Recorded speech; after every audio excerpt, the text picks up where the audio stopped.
Y'all ready to rock and roll today? How are y'all doing? Hello, Jimmy. I know this is one you have desperately wanted. Especially for, past couple streams now. How are you today? How's life on your end going? You so ready? Thank you. I dressed very sexy. Do you like this? It looks like I'm wearing nothing underneath, but it is actually a skin tone mesh. It's one of my favorite dresses because it fits me like a glove. Hello, the chain-smoking Moira, my hero! Oh, I wish I could visit you. I know you're in the area. My mom was on vacation. She just got back, so I didn't have transportation. And also, one of my neighbors yelled at me this morning, so I had a nice little panic attack. That was fun. Oh, thank you. At the Chain-Smoking Moira gave this to me, actually. It was very nice of him. It was on my Amazon wish list. I have an Amazon wish list. Also, if you have any sexy items you would like me to wear for the OnlyFans that are on Amazon and Amazon Prime, feel free to DM me them, and I will add them to my wish list. Yes. So, well, that is a development.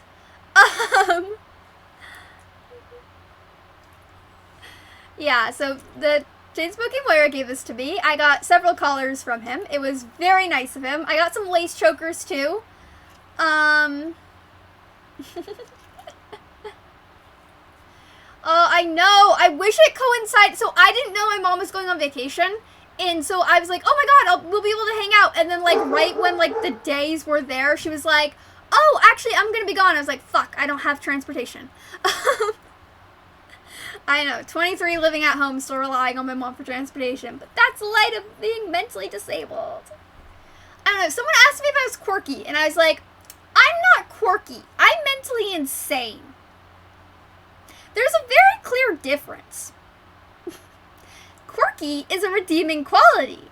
Mental insanity is cute in some sense and can spiral out of control very quickly. It goes from being cute and quirky to being absolutely...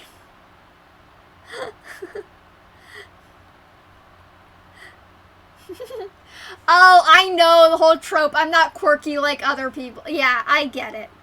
Look, I am quirky, okay? I am quirky until that quirkiness turns into mental insanity. Okay? I'm quirky on air. In real life, that quirkiness very quickly turns into agoraphobia and I'm not leaving the fucking house. I'm sure we'll meet up some other time, Chain-Smoking Moira, yeah. Oh, mental insanity is a lot of people's kink, trust me. Even when I was in the public school system with a multitude of femmes, my ability to go batshit insane is apparently very attractive to people. I don't know if it's the damsel in distress type vibes, the I can step on you type vibes, the I'm not afraid to get angry type vibes, the I can fix them type vibes. I don't know what it is, but you have to understand, like, from 3rd grade to 6th grade, I carried around a fucking stuffed animal to school and everywhere I went. Even part of 7th grade. Everywhere I went, I carried around a fucking stuffed animal. Like, what was attractive about that? Nobody got red flags from that. I carried around a stuffed animal named Jaffe, who was a giraffe. It was spelled with a G, and I held her by the neck, so she had no stuffing in her neck. And I had choked this poor stuffed animal completely to the point where I had no stuffing in its neck. And for some reason, people found that endearing and not horrifying.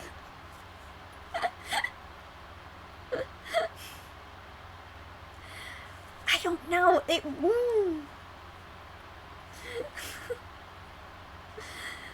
I still have that stuffed animal. I do not carry it around everywhere, but when I'm traveling, I do carry it. Kind of embarrassing to admit it, but, like, it's still the stuffed animal I go to, like, if I'm having a really bad day and I need to cry. Which, crying in bed, really cathartic. I highly recommend crying in bed with a stuffed animal. Really cathartic. You do not want me to walk around this stuffed animal is so old, it does not retain color, okay? It's not a cute stuffed animal. It's a horrific, what the fuck happened to you stuffed animal, okay?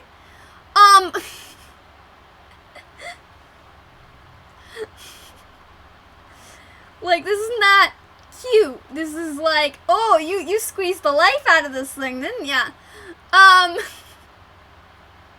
Yes, so today, we are going to continue reading we are continue reading Pride and Prejudice. I was gonna, like, stream Final Fantasy in the background, sort of, like, to have, like, a soothing thing in the background, but, the NA servers crashed today, and there was 1,000+ people waiting in queue, and as somebody who survived the horrors of Endwalker, I have, no desire to relive that experience, so we are not doing that today.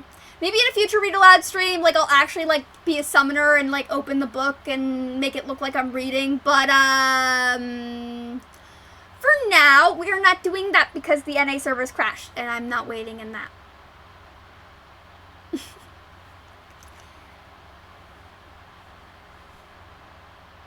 Do rhinos howl?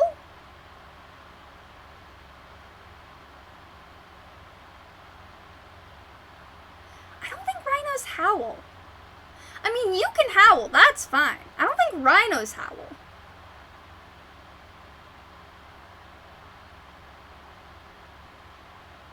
I mean, rhinos are cool. They're like the unicorns of Earth.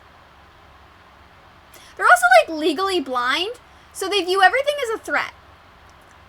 If it moves very suddenly. So if you're around a rhino, like, don't move suddenly and stay very far away from it. But they can actually be, like, giant lap dogs if they feel comfortable. And they do, like, frolic and play. Oh, yeah, okay. I guess that makes sense. Sorry, I'm sweating a lot. It's, like, super hot out right now. Alright, I guess I'll get started on, like, the OnlyFans haul. Or maybe I should save that for later. I don't know, so here's the thing, like, I have a lot of really old, like, steampunk gear. I'm a very eccentric dresser, so I have a lot of things, like this outfit right here in my closet, that can already be seen as sexy. But I did go on Amazon, and I got what I call, the OnlyFans Starter Pack, which is a bunch of really cheap, sexy shit.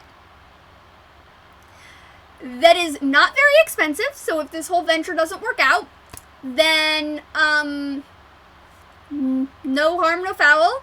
And it's stuff that I could implement in other avenues of my life as well, because as I said, I'm an eccentric dresser, as you can see. So, I did get a lot of stuff. So I got these, like, demon horns, too. The main thing is I do have to kind of tone down some of these flowers, because they are so thick that, like, actually getting it on my head makes it look, like, really narrow and kind of round and weird. But it is really cute. It's got these little, like, kind of, like, lacy things. Yeah, I just gotta, like, tone down some of the flowers and then kind of, like, mold the headband a bit. It is gonna take some work. I might also put some, like, shiny stuff or, just kind of do a little, like, paint detailing on the horns here. Because, they look really cool, right? But it's very, like, obviously plastic. So if I do a little, like, paint detailing on them, I can kind of get them to kind of, like, roughen up a little bit and look more like horns. It's been really fun creating this character for OnlyFans, though. Oh my god. Creating a 900-year-old anime dragonborn that defeated a demon king. I mean, here's the thing on OnlyFans, right? There's a lot of people who do sexy shit. But there's not a lot of people who do nerdy sexy shit. And I'm like, come on. The nerds need smut, too. Maybe they wouldn't be making Overwatch characters be sexy or Final Fantasy character porn if there was nerdy shit on OnlyFans. I'm just saying. There is a need. I am here to fill it. Okay?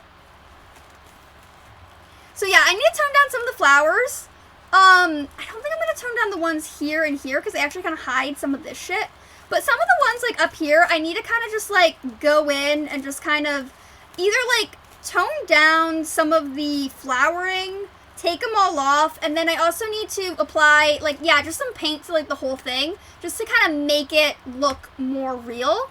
I'm not a cosplayer, but I am an eccentric dresser. So I have, like, created, like, I do have antlers, like, I showed my, my antlers in my, like, Final Fantasy makeup stream. So I do have antlers, so I've done, like, crazy shit in the past. I am artsy, but I've never cosplayed. So I don't really know how that's, like, I don't know about that. Partly because, like, my stepsisters are half Japanese, and I don't really want to, like, offend them or anything like that, so that's part of the reason I haven't really done any of that. I mean, I am so, like, here's the thing, I'm an eccentric dresser. I walk down the street and I get asked if I'm cosplaying all the fucking time. I'm not. I'm just being me. But me is, like, a cartoon anime character naturally. So yeah, like, I'm very eccentric. Like, I just want to be sure, because, like, my sisters are, yeah, so I try to be very conscious about, like, making sure everything's cool. Thank you, Savage. I promise I will implement more in the reading. Trust me, the Netherfield stay, where Lizzie and Jane stay in Netherfield, it gets saucy. You can't tell because Jane Austen's writing in the style of her time, but I will translate it and I will tell you how saucy and flirty this whole interaction at Netherfield is. There's a lot of ass fuckery going on, okay? There is. Not like literally, but there's a lot of people admiring each other's asses in this household. This household is horny that Jane is staying in. Horny as fuck. And you can't tell it nowadays because Jane Austen's writing in her times. But in her times, this would have been very saucy reading. Okay. Alright, well, I want to be sure. So, like, again, I've never cosplayed, partly because I'm not really good at being anyone but me, although this character I've created for OnlyFans, this nerdy, smutty character that's a dominatrix, and I do have, like, a whip and a crop because I work with horses. I know how to use rope because I work with fucking horses. I know how to use a lasso because I work with horses. So, or worked with horses. I work for a crazy-ass horse trainer. I mean crazy, like, in the cultural sense. Yeah, Discord. I mean, okay, again, if you guys see any sexy costumes on Amazon that you think I should wear, they have to be in small or X small because I am tiny, okay? I'm 97 pounds, and I'm only 5'4" feet tall. Okay, keep that in mind. I can't do anything plus size. I can't do anything bigger than a small. Okay? I can maybe do a medium around the hips, but that's stretching it. Okay? I would have to mod it. But feel free to message that to me on Discord, and I'll add it to my Amazon wish list. Okay? I have a lot of sexy stuff on there. Most of it's kind of cheap. I try to keep the pricing cheap because I don't want people to pay a lot of money if they want to do something. If they want to do something, I don't want to overtax them. I'm very aware that, like, money is an issue. When I was a kid, I actually wouldn't ask for gifts for holidays because I knew that, like, especially on my dad's side, that money was an issue, and my mom is very defensive about money. So I'm trying not to post anything too expensive on there. Or if I do post something expensive, I'm trying to also post, like, you know, cheaper stuff that is still really cool and I will still wear a lot of, just so that, like, it's, if people want to support me, they don't have to feel pressure to spend a lot on it. I mean, some people like the Chainsmoking wear it go all out. That's very nice of you. I honestly am still appalled that that happened. Yeah. So, like, I try to be very conscious. Most of my stuff is hand-me-downs. I mostly shop at thrift stores, which, again, eccentric dresser right here. So it's very, yeah, I try to be conscious about that. So these are the horns, and again, I have to tone down all this and add some paint just so they look a little bit less, you know, Spirit Halloween. Just kidding, Spirit would never have this kind of nice shit. This is nice for Spirit Halloween. I mean, look, this has, like, it has, like, ribbon lining on the inside of the headband, so it's really comfy to wear.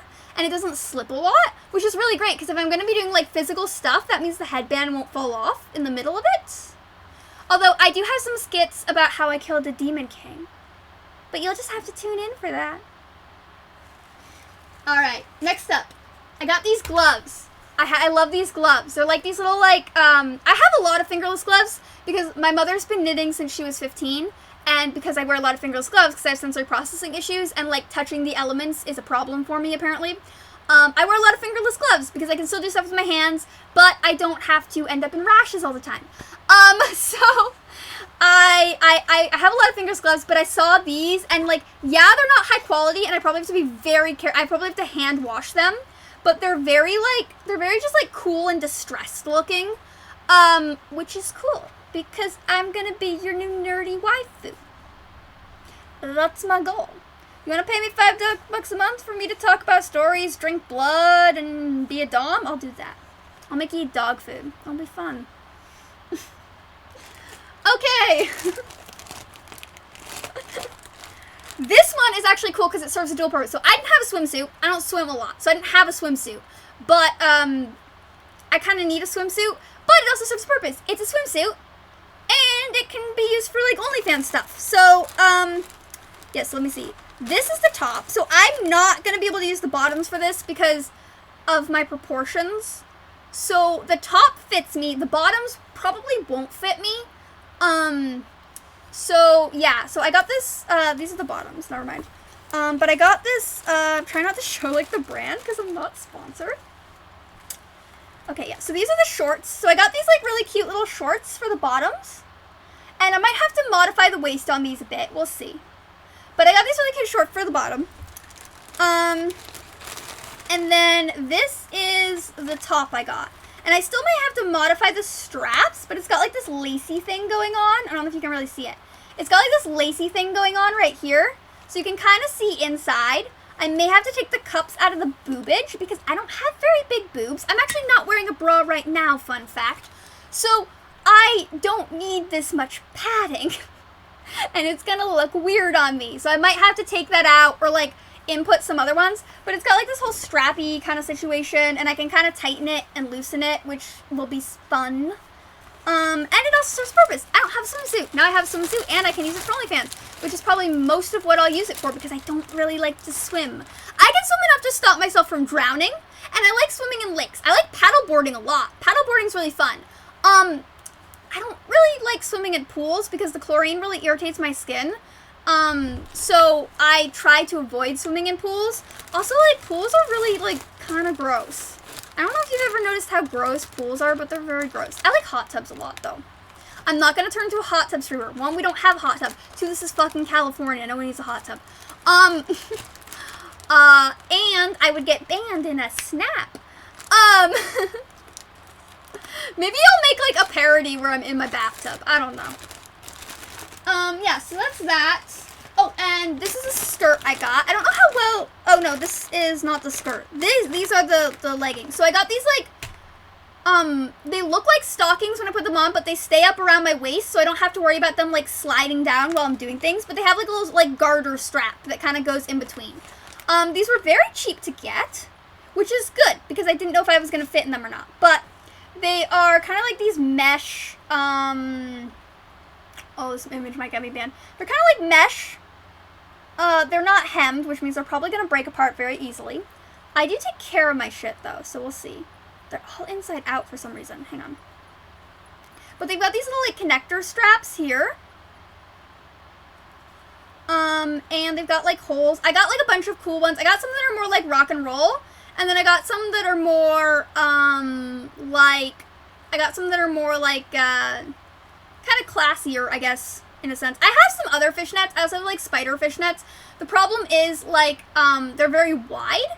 And so this kind of wide is fine because it's actually kind of reinforced right here.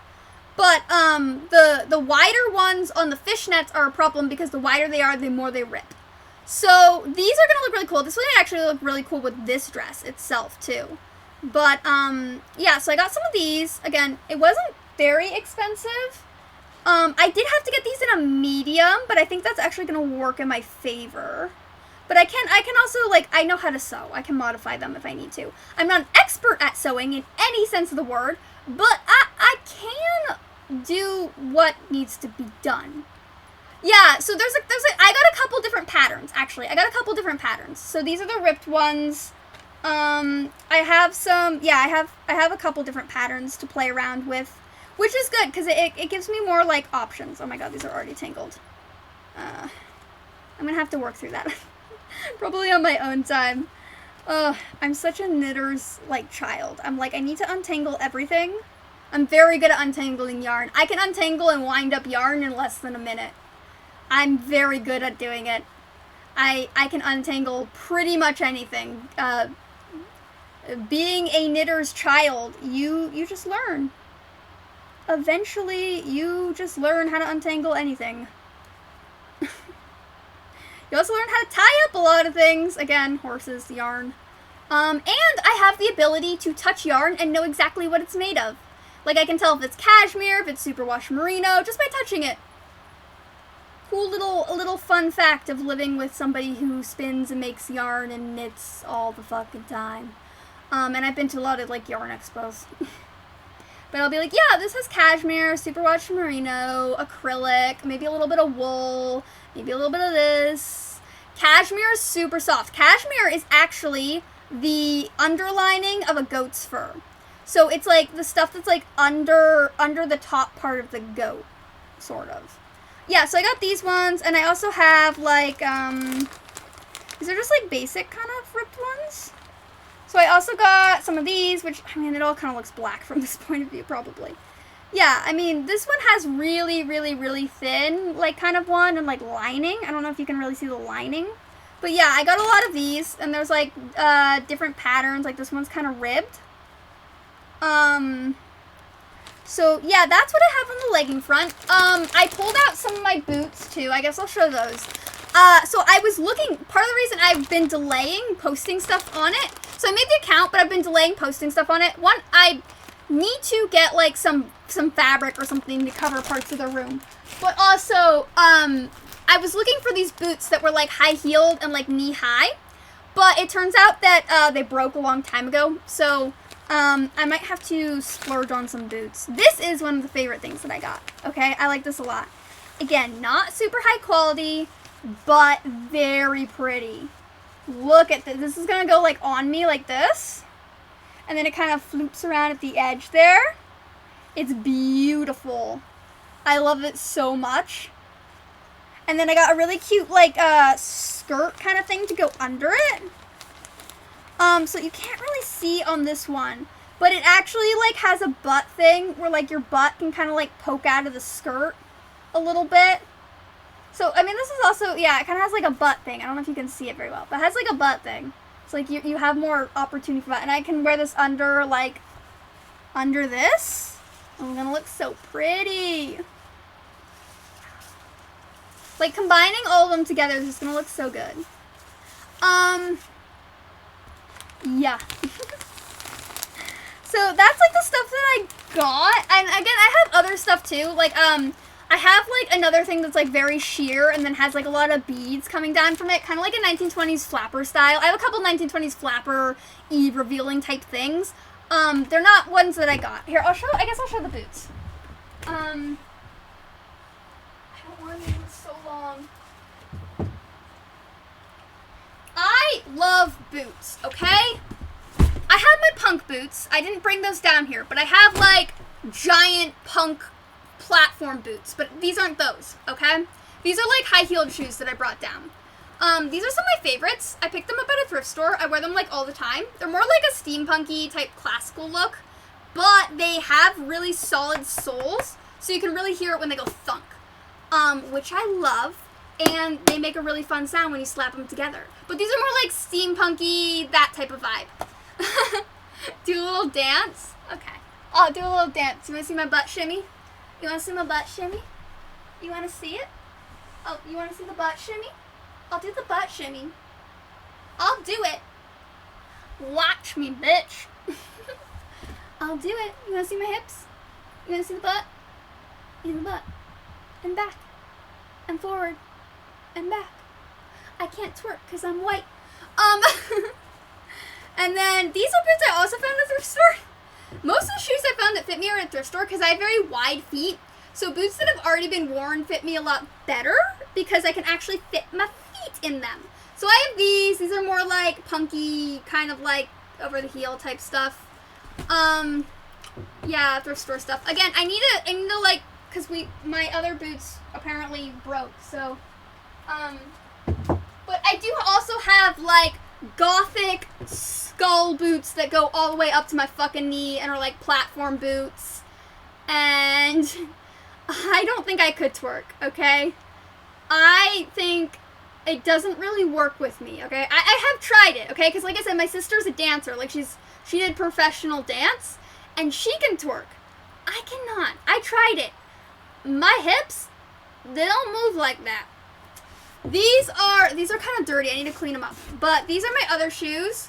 One of them's a little, I need to kind of like fix it up. One of them, yeah, I like these a lot. These are really high up in the air. I use these to reach really tall books on the bookshelf because again, I am short and this make me tall. One of them kind of got roughed up because my dog chewed it. So I kind of need to fix that. So I'll probably fix that. Yeah, so I like these ones a lot. Those, again, still kind of punky aesthetic. So, yeah, that's kind of what I brought out. Again, I have, like, other stuff, too. But it's, you know, I don't want to show everything. You never show all your cards. If you show all your cards, then you're basically setting yourself up for defeat. And there's no room for defeat. She's coming out, isn't she? I don't know. It's been really fun creating this character. It's kind of like roleplay.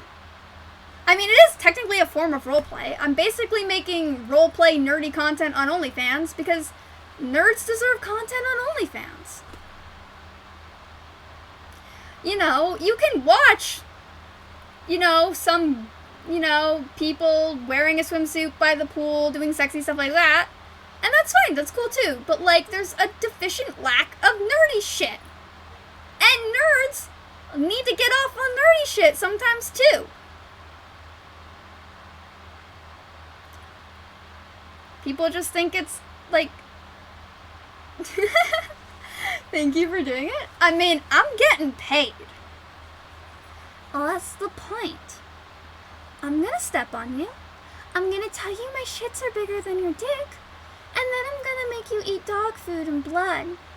And then I'm gonna send you in my army to fight the Demon King, but really, I'll kill him. It will be glorious. And then I'll talk about how I'm gonna torture you.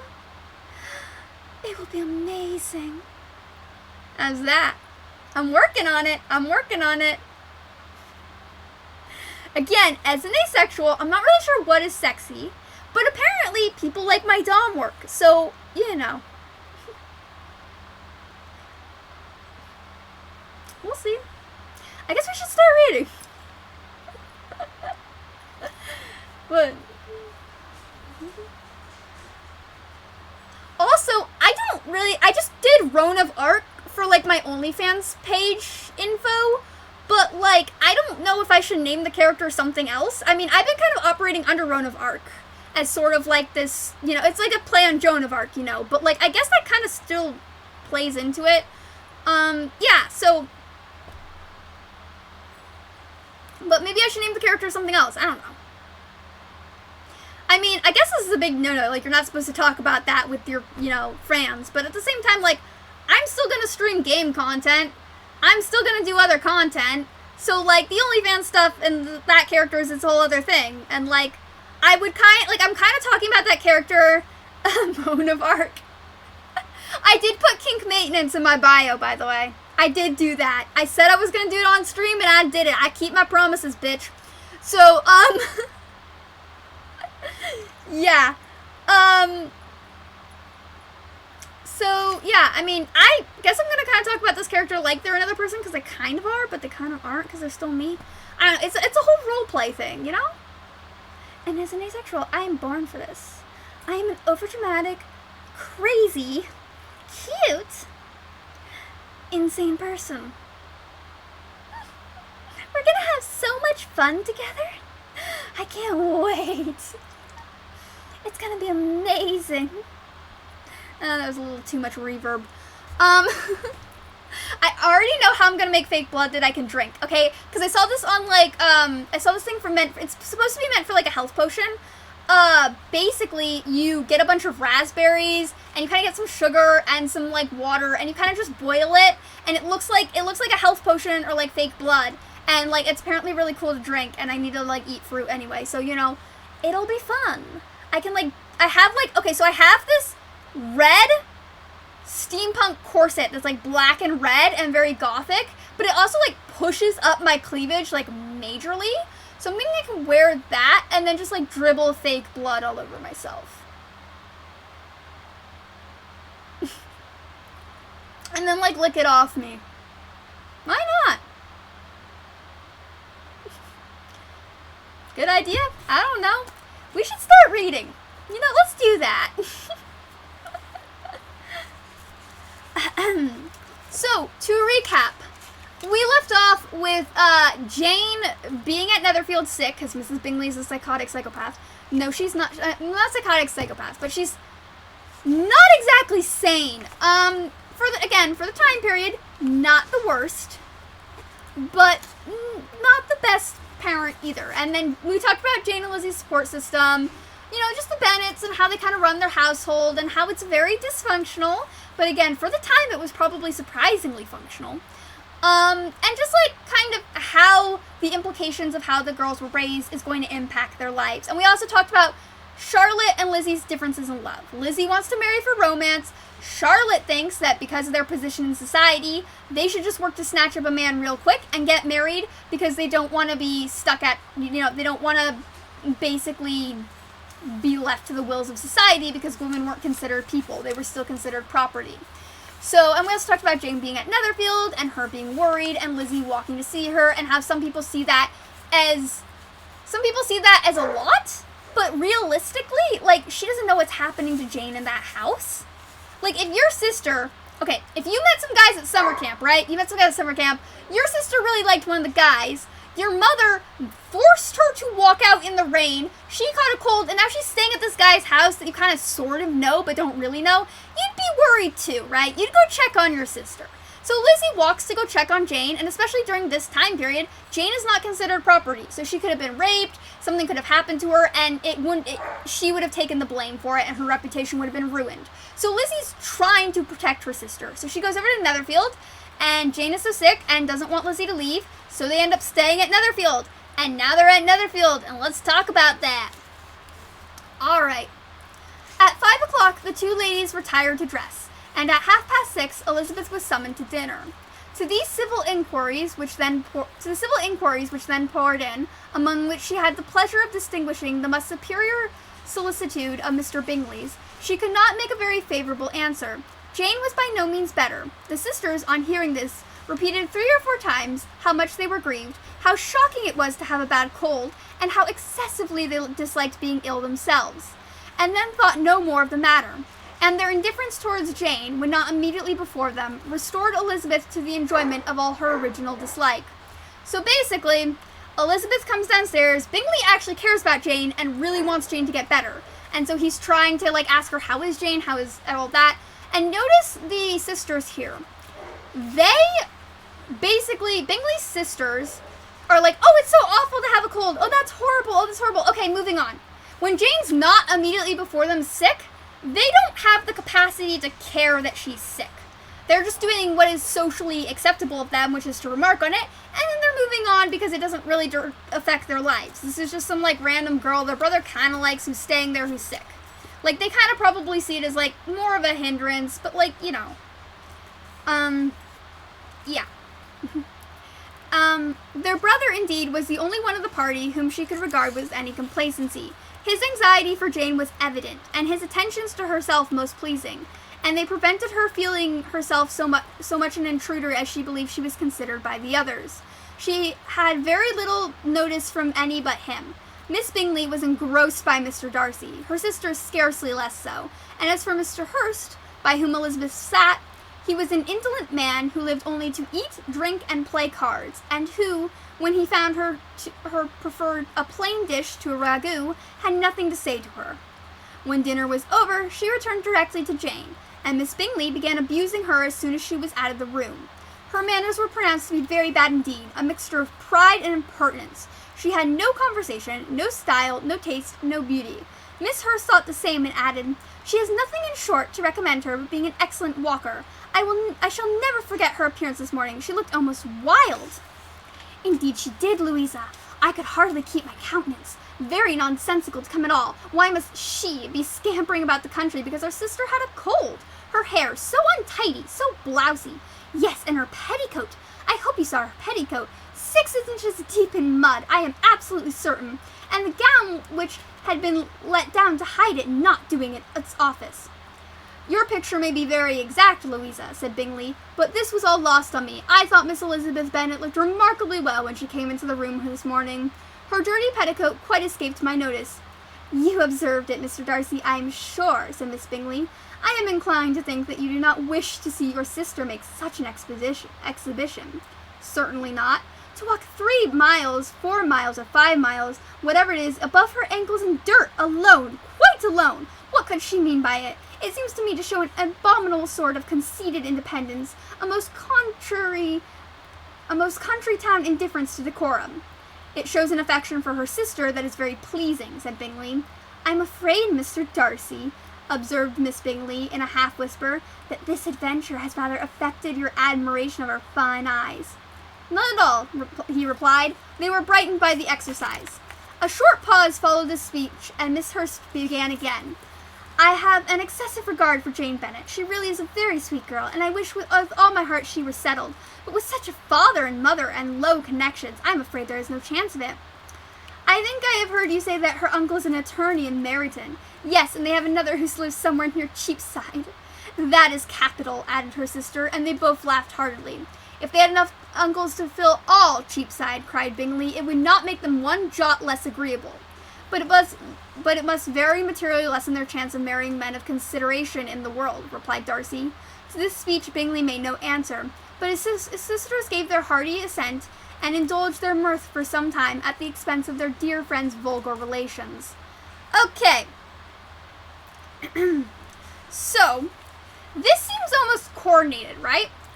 Elizabeth is in the room. She feels like an outsider. She knows she's an outsider. She knows she wasn't invited. Miss Bingley likes Darcy and sees Elizabeth as a threat to that thing because Darcy has replied that he thinks Elizabeth is attractive. So Miss Bingley and Miss Hurst, who are sisters, decide that they are going to basically abuse Elizabeth as she leaves the room. They're going to point out all the flaws in their family, like saying they have low connections, they're not wealthy enough, you know, their uncle doesn't live in a wealthy neighborhood, all that kind of stuff. Bingley's trying to defend them. Bingley and Darcy are saying, like, you know, Elizabeth cares for her sister, that's why she walked all this way. You know, they're being reasonable. Bingley likes Jane. He thinks Jane is very nice, and he doesn't like the fact that, like, marrying her would basically lower his standard in society because he married a woman who, you know, is upper middle class, but not like upper middle class, but like solid middle class, but doesn't have the best relations, especially when you consider Mrs. Bingley's kind of social attitude and the fact, or not Mrs. Bingley, Mrs. Bennet's social attitude, and you consider the fact that Mr. Bennet isn't really seen. He doesn't seem to have, like, a very good grasp with society, to say. The other thing that is mentioned that's very interesting and actually tells a lot about the time period is Miss Bingley decides to criticize Elizabeth by saying she is independent. That she's independent and therefore unfit. And that is something that was used throughout history to demean women, is to call them independent, saying, oh, they're not submissive enough to be a woman of society. A woman of society is submissive to her husband. That was how it was seen back then. So them calling Elizabeth independent and saying, oh, she's too country, you know, she can never have class, is basically her telling Darcy, like, this is not the girl for you. You don't want a girl who's independent, who does her own thing. And Darcy doesn't really say anything to the contrary, but he also doesn't confirm that's what he's looking for either. He just regards Mrs. Bingley with indifference, which doesn't get, Mrs. Bingley's looking for a response.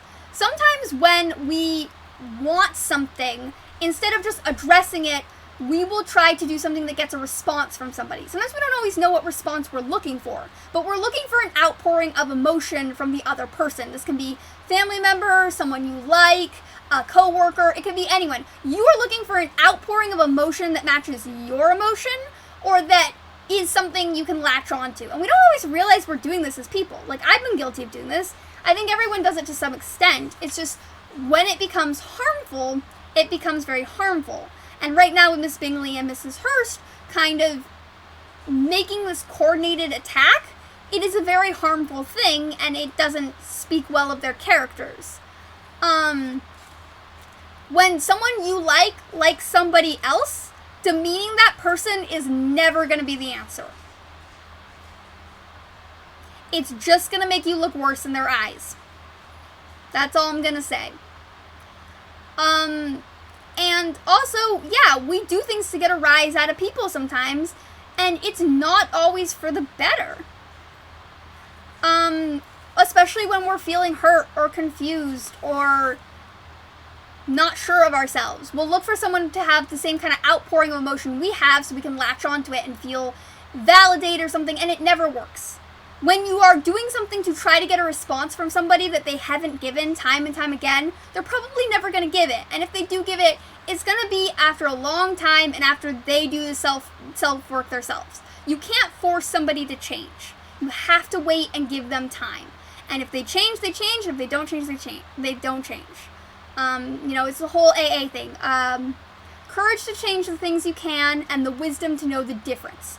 Right now, Miss Bingley wants a reaction from Darcy saying that Elizabeth was bad and unfit.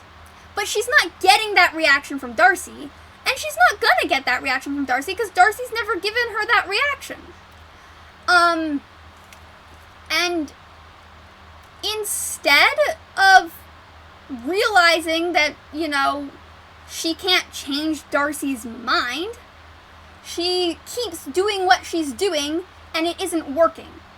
And sometimes you have to take a moment to step back, ask yourself if what you're doing is working, and if it's not working, and you've done the same thing time and time again, maybe it's time to try something different or to kind of realize. And in matters of the heart where, someone likes somebody else and someone, likes that person, you can't change who people like. You can wait and see, but there's a lot of people out there, and people grow, they change.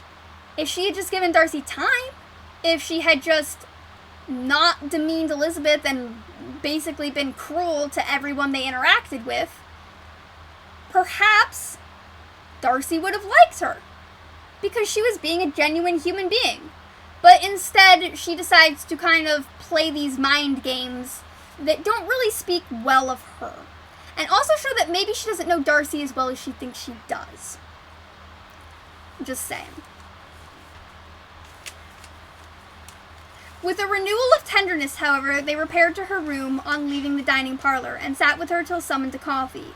She was still very poorly, and Elizabeth would not quit her at all till late in the evening, when she had the comfort of seeing her sleep, and when it appeared to her rather right than pleasant that she should go downstairs herself. On entering the drawing-room, she found the whole party at loo, and was immediately invited to join them, but, suspecting them to be playing high, she declined it, and making her sister the excuse, said she would amuse herself for a short time, and she could stay below with a book. So, here's the thing. So, Lou is like gambling, right? So she suspects that they are bidding rather higher than her monetary value, but doesn't want to say that because she doesn't want to make it a money issue. And again, the whole thing of I should go down and speak to the people, not because I want to, but because it is socially what I should do. I feel that in my soul so much. Goddamn. I felt that in my frickin' soul. So, yeah, that's kind of how that's going. So yeah. Do you prefer... Mr. Hurst looked at her with astonishment. Do you prefer reading to cards, said he. That is rather singular. Miss Eliza Bennet, said Miss Bingley, despises cards. She is a great reader, and has no pleasure in anything else.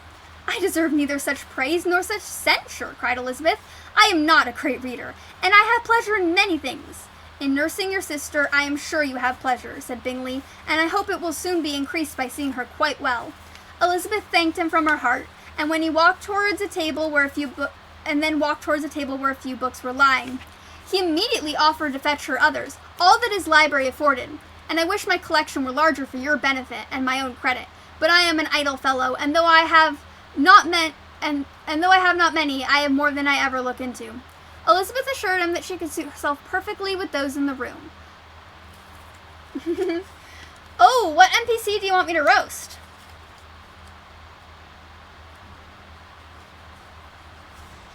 Who should I roast? Well, the options are endless. It has to be someone I know, but I will roast them. I will also roast something from real life, if I am very familiar with it. Mrs. Bennet. There's a piece of work. Okay.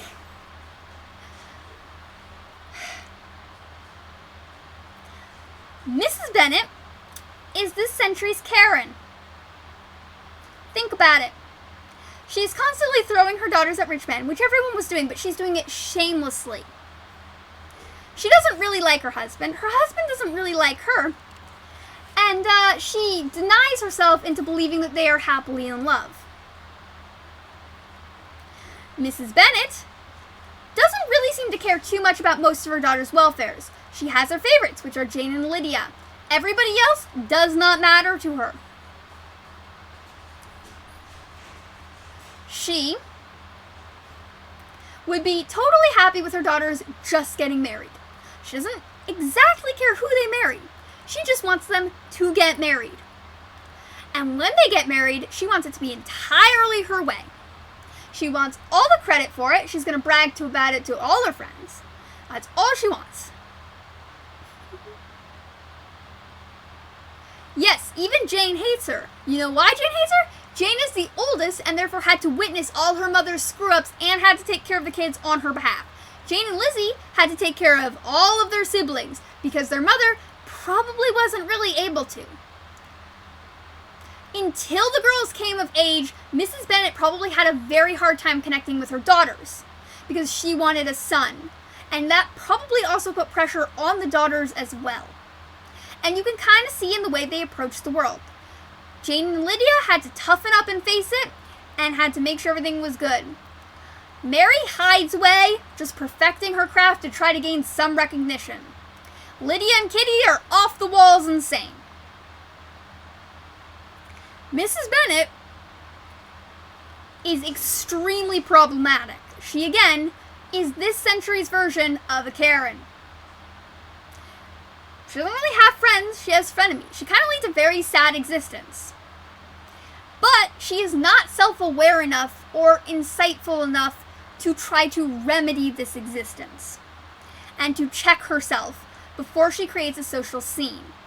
It's not social phobia, it's not social anxiety, and it's not misinterpreting social cues. It's a sense of entitlement that Mrs. Bennet feels she has.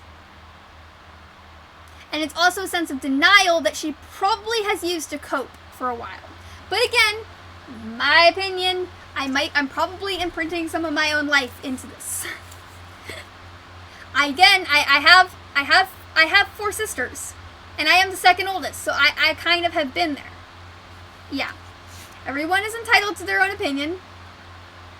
I may disagree with that opinion, but you are allowed to have that opinion. Unless it is harmful to others, in which case, no, I'm not going to tolerate that. But if it's not harmful to others, then you're allowed to have it. Well, okay. Harmful to, you kind of get what I'm saying.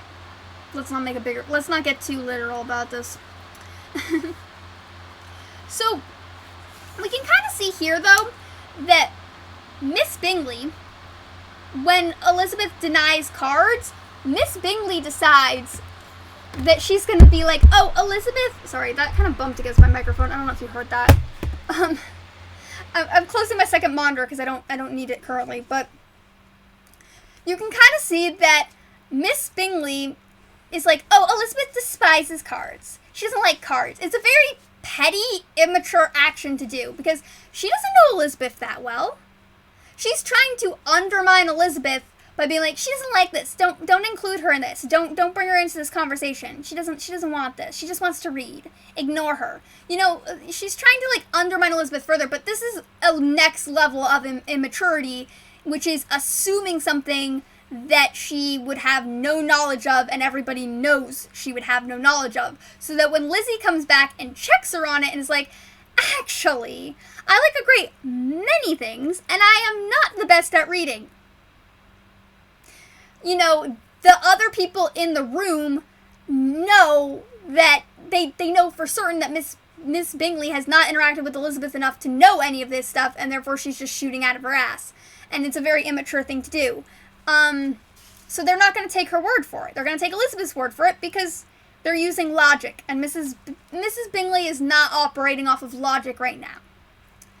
And you can also see that Mr. Bingley is being very kind. He's trying to be like, oh, you're here. I like your sister. I want to be friends with you because I like your sister, and you're her family, and she likes you, and I want to get on your good side, which is a very smart move by Mr. Bingley, by the way. If you are dating somebody and one of their siblings seems okay enough to be friends with, befriend them. Because Jane and Lizzie are very close. Mr. Bingley knows he ain't getting to Jane without befriending her sister. This is facts. And also, he seems like a very nice guy. Like, we can see that Mr. Bingley actually seems to have a very kind heart. And he's trying to be a nice... He's not being, like, a quote-unquote nice guy, but he's trying to be a good guy. Like, there's a difference between niceness and goodness. Goodness is just something kind of inherent. We want to be good for not super selfish reasons. Niceness can be inherent, but it can also be something that we, like, put on to get something else. But goodness is you're just trying to do something good without really having anything to benefit from it. So Mr. Bingley does have something to benefit from it, but at the same time, he could say no. He could have sent Elizabeth home. He has all the power in the situation. But he's trying to be extra nice and good because he genuinely seems to care. Yeah.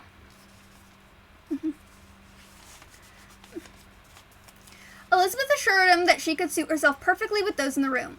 I am astonished, said Miss Bingley, that my father should have left so small a collection of books. What a delightful library you have at Pemberley, Mr. Darcy.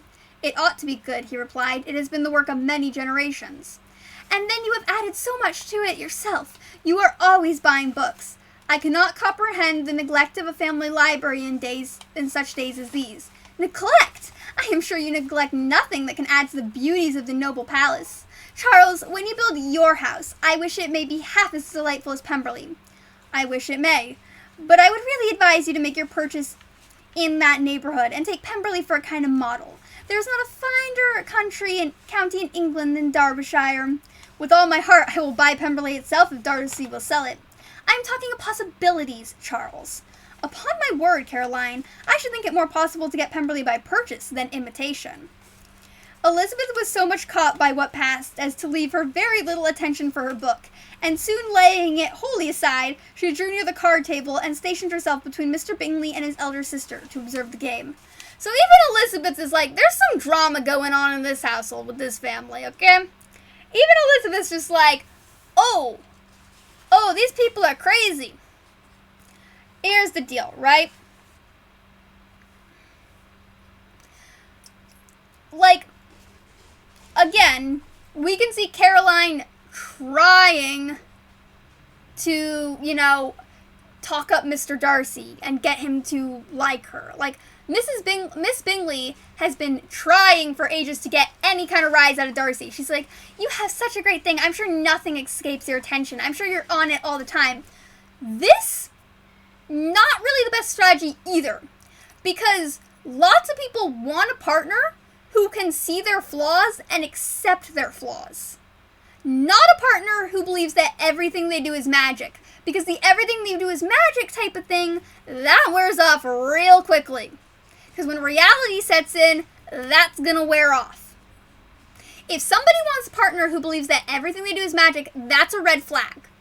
If somebody wants a partner who sees their flaws, accepts their flaws, but also kind of pushes them to get better at their flaws, that's what you really want.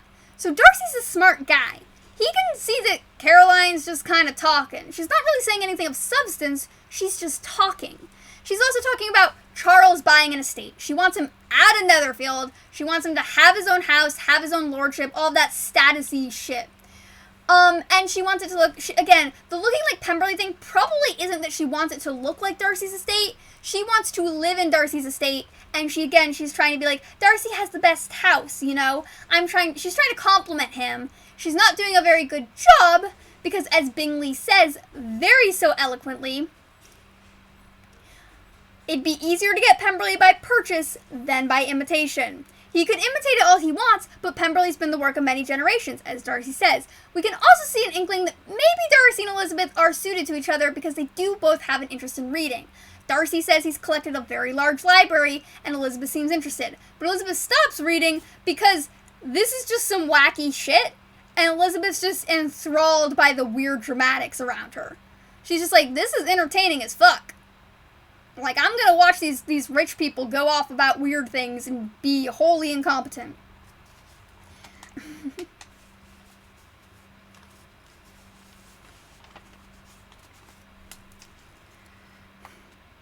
She drew near the card table and stationed herself between Mr. Bingley and his eldest sister to observe the game. "Is Miss Darcy much grown since the spring?" said Miss Bingley. "Will she be as tall as I am?" "I think she will. She is now about Miss Elizabeth Bennet's height, or rather taller. How I long to see her again. I never met with anybody who delighted me so much. Such countenance, such manners, and so completely accomplished for her age. Her performance on the pianoforte is exquisite." "It is amazing to me," said Bingley, "how young ladies have patience to be so very accomplished as they all are." "All young ladies accomplished? My dear Charles, what do you mean?" "Yes, all of them, I think. They paint tables, cover screens, and net purses. I scarcely know anyone who cannot do all this, and I am sure I never heard a young lady spoken of for the first time without being informed that she was very accomplished." "Your list of common extent of accomplishments," said Darcy, "has too much truth. The word is applied to many women who deserves it no otherwise than by netting a purse or covering a screen. But I am very far from agreeing with you in your estimation of ladies in general. I cannot boast of knowing more than half a dozen women in the whole range of my acquaintance that are really accomplished." "Nor sure am I," said Miss Bingley. "Then," observed Elizabeth, "you must comprehend a great deal in your idea of an accomplished woman." "Yes, I do comprehend a great deal in it." "Oh, certainly," cried his faithful assistant. "No one can be really esteemed accomplished who does not greatly surpass what is usually met with. A woman must have a thorough knowledge of music, singing, drawing, dancing, and all the modern languages to deserve the word.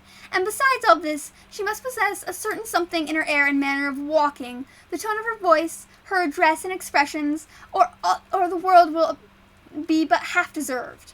Okay. Hi, Mark Rides! Yes, we are doing more Pride and Prejudice. We are at Netherfield observing the saucy drama that is unfolding. So, here's the deal, right? Mr. Bingley is like, yeah, all the young ladies I meet are always told that they're accomplished. You know, they paint tables and net purses, they play piano, like, that's a lot to accomplish. And Darcy's like, they're not really accomplished. Like, the word's applied, you know, as he says, too liberally. He's like, everybody says accomplished, but, like, I've only met, like, 6 women who I would consider truly accomplished. And then Elizabeth's just like, you have very high standards that probably nobody can meet. To which Mrs. Bingley says, oh, yes, like, here are all this, like, she's listing a list. It's almost like Miss Bingley has gone down this list trying to accomplish all of them. But you'll notice that she says a certain something in her air and manner of walking. This means she gotta have hips. Think about when you see a chick walking and she's swaying her hips from side to side. What Mrs. Bingley's saying is something in her voice and air and manner of walk. She's gotta be hot. Essentially. That is a very eloquent and polite way of saying, oh, she's also gotta be hot. She's gotta know all of this knowledge and be a fucking smoke show. That is essentially what is happening here.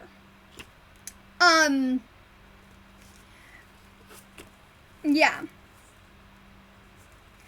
All this she must possess, added Darcy, and to this she must yet add something more substantial, an improvement of her mind by extensive reading. I am no longer surprised that you're knowing only 6 accomplished women. I rather wonder now that you're knowing any. Are you so severe on your own sex as to doubt the possibility of all this? I never saw such a woman. I never saw such capacity and taste and application and elegance as you describe united. So basically, Darcy's like, yeah, she's also got to be constantly improving, trying to improve herself and her mind and her intelligence. Something that Mrs. Bingley doesn't seem to have picked up on, noting by her comments about Elizabeth earlier. And Elizabeth is basically like, your standards are so high, there is no woman in the world that matches them. She's like, I have never met a woman that matches those standards.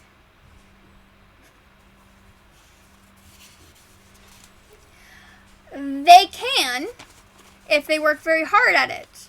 But Darcy seems to have told Mrs. Bingley, or Miss Bingley, that it's something natural he's looking for. Like some sort of natural hotness he's looking for. You will see later on in this chapter that Mrs. Bingley knows this, or Miss Bingley knows this, and she's going to try to do that. Another thing I want to note here, earlier in this conversation, Miss Bingley was talking about Darcy's sister, Miss Darcy. Miss Darcy is about like 16, 15, 17 when this takes place. So again, as I mentioned with Mr. Bingley, trying to get close to Elizabeth because he knows that Jane likes Elizabeth, Miss Bingley knows that Darcy is probably very possessive of his sister, and because that's his little sister, he's in charge of her welfare, as per the times, women were property, so Darcy, as a man of household, is in charge of making sure her sister is well taken care of. So Miss Bingley is probably trying to be like, oh yeah, Miss, your little sister's so great, I like her so much. And then she's like, will she be as tall as I am? Trying to endear herself to Darcy in this weird fucked up way by being like, oh, will your sister look like me? Do you think I'm the perfect role model for your sister? She'll be as tall as I am, right? And Darcy's like, no, she's gonna be as tall as Miss Elizabeth Bennet. Meaning that he thinks Elizabeth would probably be a better role model for his sister. So that's just something to kind of note there. And yes, hips don't lie. I would love to do a music video in FF14 to that Shakira song. One day I will do it, but I will need to be a Vieira for it to work.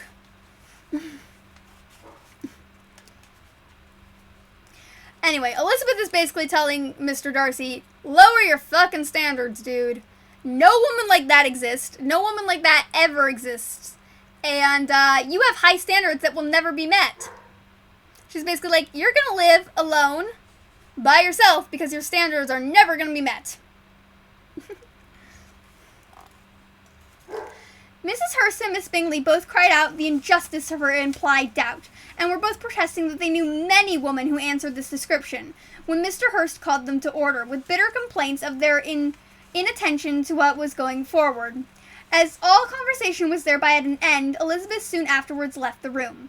Eliza Bennet, said Miss Bingley when the door was closed on her, is one of those ladies who seek to recommend themselves to the other sex by undervaluing their own, and with many men I dare say succeeds, but in my opinion it is a paltry device and a very mean art. Undoubtedly, replied Darcy, to whom this remark was chiefly addressed, there is meanness in all arts which ladies sometimes consent to employ for captivation. Whatever bears affinity to cunning is despicable. Miss Bingley was not entirely satisfied with this reply as to continue the subject. Okay. Darcy kind of called her out here.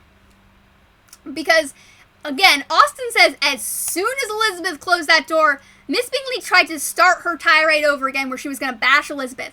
And there's some inconsistencies here, because earlier, she tries to bash Elizabeth by being too independent and by being too headstrong. Now she's trying to bash Elizabeth by saying, oh, Elizabeth makes herself look meek and unqualified to make gentlemen fall in love with her. It doesn't really track. Also, she said, oh, Elizabeth only likes reading.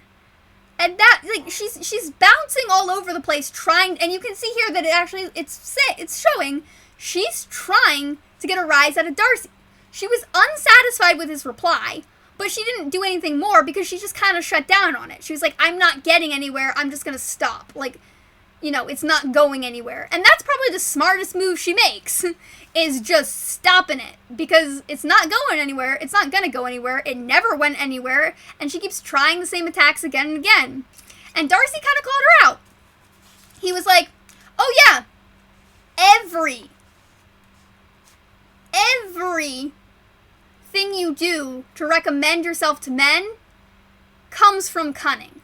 He's like, this is the society that we live in. Remember, Darcy is very wealthy, and as Jane Austen stated in her first chapter, it is a truth universally acknowledged that if a wealthy man in possession of fortune must be in want of wife, whether he knows it or not, everybody's going to throw their daughters at him. So Darcy's probably dealt with this rigmarole before, of having people throw their daughters at him. And he's probably very aware that marriage in this time and place, it does evolve around cunning. But he's also calling Miss Bingley out because he's like, I see you trying to recommend yourself to me by being an asshole, and I don't like it. You're being despicable.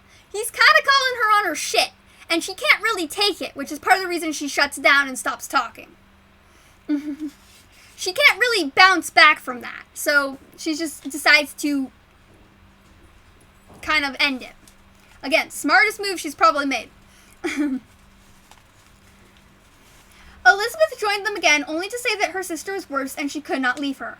Bingley earned Mr. Jones being sent for immediately, while his sisters, convinced that no country advice would be of any service, recommended and expressed to town from one of the most eminent physicians. This she would not hear of, but she was not so unwilling as to comply with the brothers' proposal, and it was settled that Mr. Jones should be sent for early in the morning, if Miss Bennet were not decidedly better. Bingley was quite uncomfortable. His sisters declared that they were miserable. They solaced their wretchedness, however, by duets after supper, while he could find no better relief to his feelings than by giving the housekeeper directions that every possible attention might be paid to the sick lady and her sister. Oh, hello, the Vapor Witch! I love your name. That is amazing. I am here for it. Thank you for saying you love the look. I am a very eccentric dresser. I love this dress, by the way. I found this at a thrift store for like $3. Oh my god, it fits me so damn well. I am enthralled by how well it fits me. $3! And it's almost like completely new, too. I was like, god damn. Sometimes you just get lucky. These are actually from my sister. My sister got these. And then this is from the Chainsmoking Wire. It was very nice of him. I know. This restaurant down the street of me is like always having a sale. It's really tempting to just go there. I also have a really bad habit of like buying bric-a-brac that's just kind of weird and mystical looking but doesn't do anything. So my room is just full of like metal bric-a-brac that does nothing. It's kind of a problem. It looks really cool. It looks mystical and shit, but it does nothing. Serves no purpose.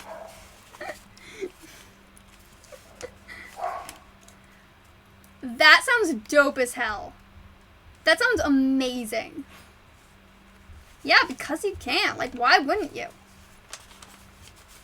I mean, if you can do it, do it. This isn't my room, so this is actually my sister's room, but she's currently living in LA, pursuing her makeup career. So, I pettily turned this into my streaming room because she's functional enough to do that, and I'm disabled enough that I cannot do that. And yes, it is immature of me, and yes, I'm aware that it's probably not good. And yes, I am happy that my sister is able to do that. But there's a small part of me that resents it. A small, illogical part of me that knows it is not a good thing to resent it, but it is a valid thing to resent it. So I have made her room into my streaming room. Why? Because I can. This is why I'd be a good dominatrix. I'm petty as shit sometimes. Again, illogical.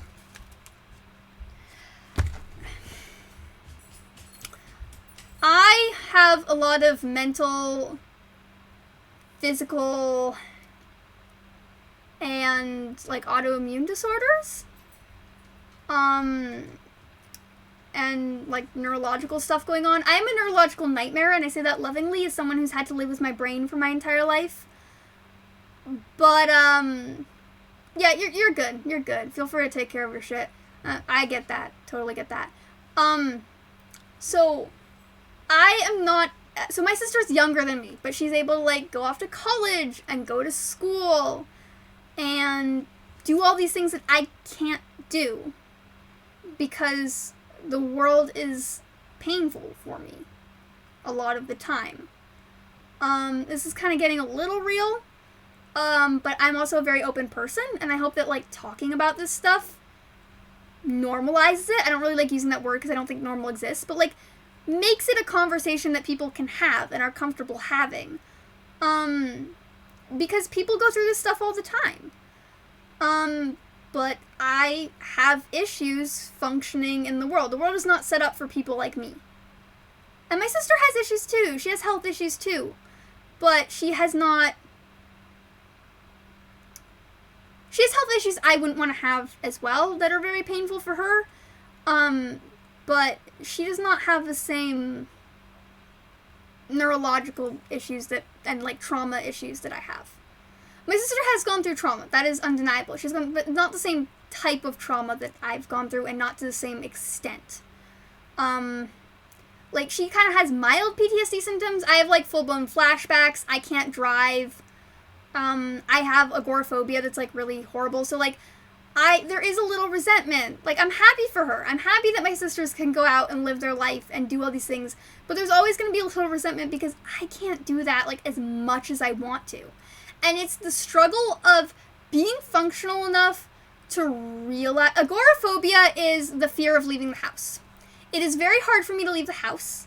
When I do leave the house, I need an escape plan. I need to know. Thank you, Savage. Thank you so much. It's very nice of you to say. I need an escape plan. I need to know where I'm going. I need to be comfortable with the area I'm in. And if I'm not, I need to have my dog with me. I need to be working with horses. I need to have some kind of animal connection. That's why I'm training to have a service dog. But leaving the house is very hard. Like this morning, the squirrels were dropping stuff on my dog, so my dog was barking at them. We get these very giant, mean, gray squirrels, and they weren't here all spring, and I was hoping they were gone for good. They used to torment my little dog to hell and back. She used to sit there rigidly waiting for them to come down so she could kill them. But they would torment her to hell. They make a lot of noise. They make this, like, chittering noise, and they drop stuff on my dogs. So, this morning, my dog was outside. The squirrels were dropping stuff on him. He hasn't seen them yet. He's still a new little puppy. He hasn't seen them yet. He starts barking at them. He's got a big bark, you know? He's a German Shepherd, Pit, Doberman, Great Dane mix. Like, he's got a big bark for... He doesn't look like it, but he's got a booming, giant bark. And the racket club, which is above the hill, so the tennis court of the local racket club that nobody who lives in the area can afford to go to, looks out on the hill, and they can see into our yard.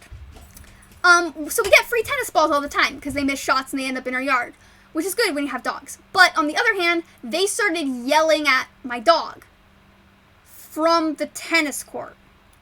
And they've yelled at me from the tennis court. And so it was 7 a.m. I was sleep deprived because I have chronic insomnia and I've had it since I was born. So I have a sleep debt of like 23 years, which is also part of the reason I have nerve damage. But also it's having that kind of sleep debt is taxing on your body. And I've been on, like, a lot of sleep meds. So, yeah, they started yelling at my dog from this tennis court that their rich ass can afford to go to. Maple, you good? Oh, speaking of which, Bear's right here. He probably saw that I was getting emotional. Maple also saw she likes to sleep here. You can see him behind me, right? Like, he's... Okay, puppy. She doesn't want to play. Yeah, get him. Tell him off if he's being a butt. These posters are mine. These are my Firefly posters. I refitted the whole room, so yeah, those are my Firefly posters. But yeah, like, so they were yelled at, and I've had my dogs been yelled at before. The neighbors down the street from us have yelled at my dogs. One of my neighbors poisoned my dogs. We had to take them to the hospital. Not these two dogs. They were my other two dogs. They were my my pug beagle mix, my puggle, and my toy terrier mix. He poisoned both of them. So I've had just really bad interactions with, like, my neighbors in general. But the racket club I've also had bad interactions with, because again, nobody who lives on this fucking street can afford to go to this overpriced racket club, okay? I was a minor at the time. My mom didn't want to cause that issue. So no. They recovered. They recovered okay. But, yeah, we just had to be extra cautious. I know, Bear, I'm talking about you. Yes, Maple got after you because you were being a butt. She's going to get after you again if you're a butt. I'm going to let her teach you. Yeah, teach him. Good job, Maple. Maple's the alpha, so Maple's 11 years old. She's the female alpha. Bear's 10 months old, so he's very young. And he's also, you know, still kind of like a teenager. So he's trying to hump her, and she's actually just telling him no. And one of the best ways to teach a dog not to do something is to have another dog tell them off. Maple's telling him off, but she's not biting him. She's just making a lot of noise. This is actually, I've had dogs every single day of my life, so I've done all this training and stuff numerous times. But yeah, Maple's being a really good alpha. She's being a very good older sister. She's setting boundaries with him. She's like, you are a young puppy who doesn't know the rules. This is how you interact with dogs. You don't do that. She's not biting him. She's making a lot of noise, and she's just showing him, hey, I'm in charge. Get the fuck off of me. And he's doing it. Because you don't want him, like, Maple rarely barks. That's the closest Maple comes to barking. I've only heard her bark 3 times in my life. We took her to the vet because we thought she had an issue. Yeah, tell him off. I'm gonna let Maple tell him off. Yeah, I'm gonna let Maple tell him off. She's chewing a bone. He wants the bone. He's being a butt. Maple's establishing boundaries. This is how dogs communicate, and it's a very effective way to train them. There's no harm in her hurting him. She's not gonna hurt him. They snuggle together all the time. They're together all the time. She's basically saying, I'm chewing this bone on the bed. This is my spot. I don't want to play right now. Step the fuck off of me. Maple's running the household. She's telling Bear off, and I'm gonna let her because that's very good training for Bear. He's a young puppy who's still probably kind of horny, even though he's been neutered, and she's just saying, these are the rules. These are the rules which we live by. Yeah, Maple's a really good teacher. She's tolerant as frick, too. She lets Bear chew her fucking ears. She lets Bear chew on her. Like, when he was little, when we got him, he was like, maybe like 6 months old, she would let him chew on her for hours. She still lets him chew on her ears. She lets him sleep on top of her. Like, she's very tolerant with him. To the point where, like, I have to step in sometimes and set rules myself, because Maple's like, it's okay, he can keep chewing on me. Yeah, she's a good girl. Maple was an owner surrender, and I have no idea why they surrendered her, because she's like a fucking bomb-proof dog. Maple would probably like to cuddle with you, too. Maple has 2 rules in life. She sleeps and she cuddles. Yeah. She's a good doggo. Yeah. But anyway, like, I that's kind of why I have issues with my sister. Is, like, not really why I have issues, but just why I kind of resent her a bit. Because my sister has a lot of problems, but sometimes she doesn't realize how lucky she is. And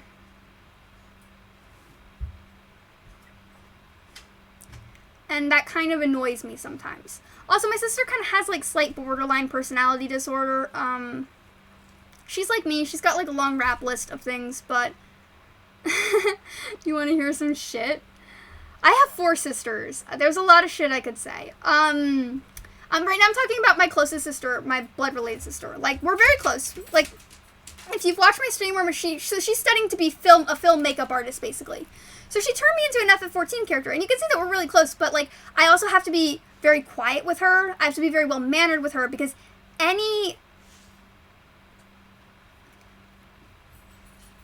What do you mean, do I?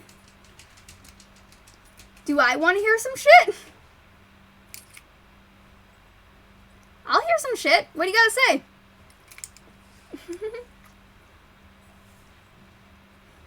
What do you gotta say? Let's talk shit. Let's go.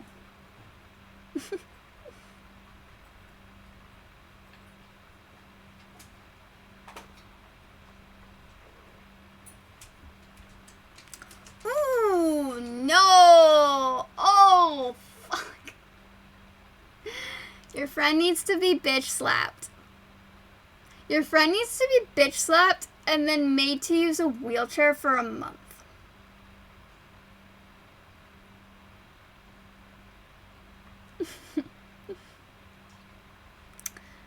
Yeah. I don't do ableist shit, okay? The amount of people who have told me that some of my conditions were in my brain, no. There's a lot of things fucked up with my brain. I had to go get an MRI scan because I faint sometimes, but... Oh, does she know how hard it is to get on Social Security? Okay, TV show idea. We get people who don't believe in Social Security or who believe people on Social Security are freeloaders to try to get Social Security. I want to watch a reality TV show where people try to get Social Security. I want to watch it. I want to watch them wait for hours in 30-minute queues. Hello, Akuma! Good job dropping her. Sometimes you gotta drop dead weight. It sucks when it happens, but sometimes you just gotta drop dead weight. Again, you can't change people. Courage to change the things you can, the wisdom to know the difference. Oh, you are fine. Trust me, I swear a lot. You're fine. Don't apologize for the language. My parents sweared around me when I was a kid. To be fair, we lived in a crappy situation, and the swearing was kind of justified. But, you know. Although my mom did try to create, like, a fake swear word, and it just didn't work. It doesn't have the same impact, you know?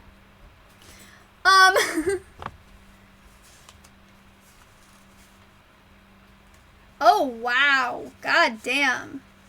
That sucks. Oh, yeah. No. We should also... I want to see a reality show where people who don't believe in Social Security for disabled people, or people who believe that disabled people are freeloaders for getting Social Security, try to get Social Security.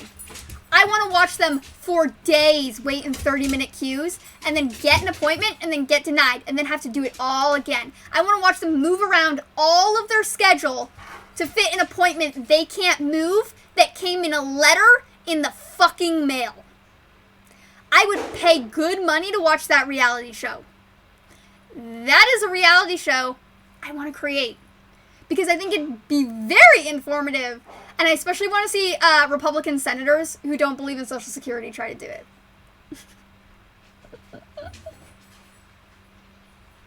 Hello, Annie Wash and Nero. I hope you're doing okay. I know life's been hard, but you got this. Yeah, it'd be a great TV show.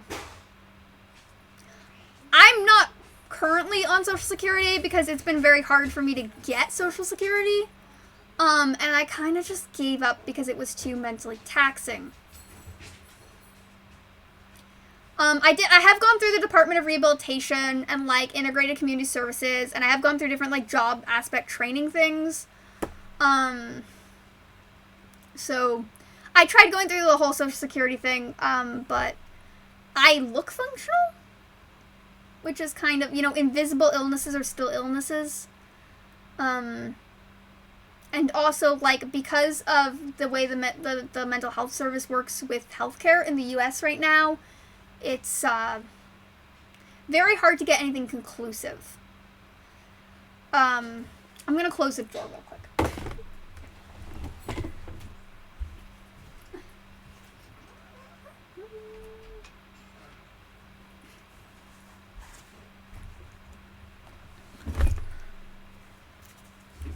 Yeah, the hospital sucks. I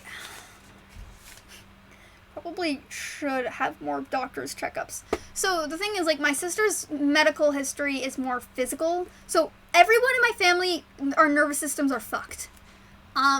It's a genetic thing. Like, all of us are fucked in different ways. So my sister has, like, endometriosis and IBS, which are horrible. And she, like, you know, can't eat, like, gluten or anything like that. And she's got some neurological issues as well. And she's on, like, hi, Ghost Tiger. Hello.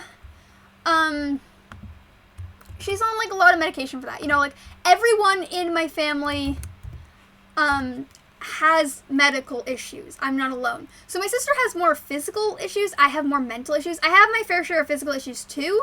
But if I manage my energy correctly, I can usually kind of mask them. And I also have adrenaline processing issues, which makes me look like I have more energy than I actually have, because my adrenaline does not know when to stop.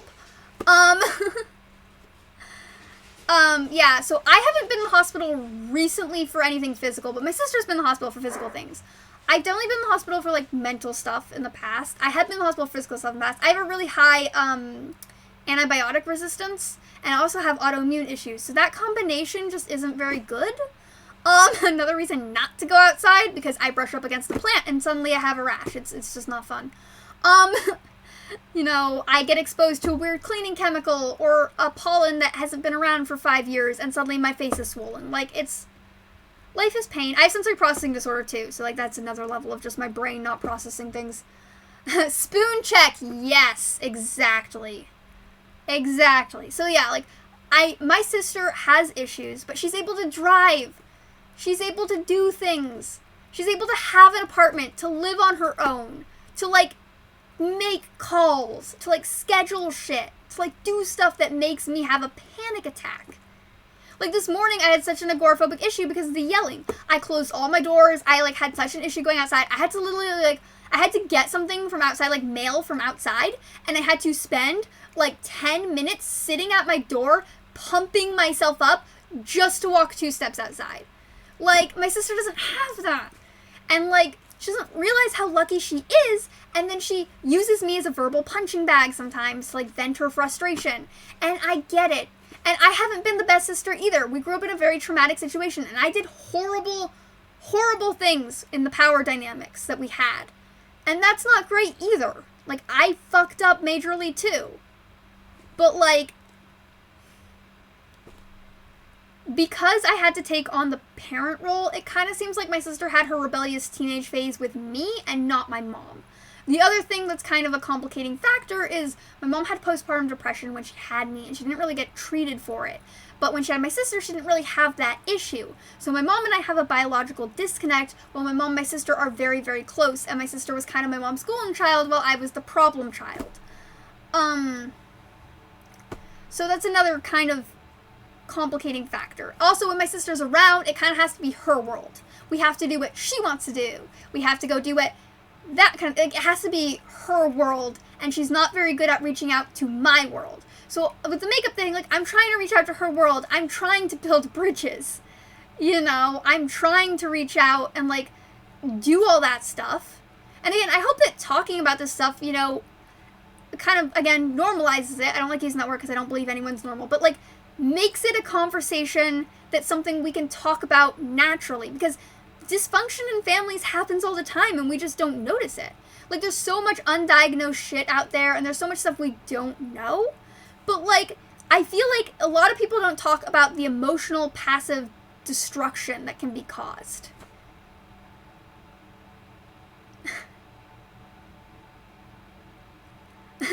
I can't reach with the hose. I can't reach with the hose up to the fence. I can't.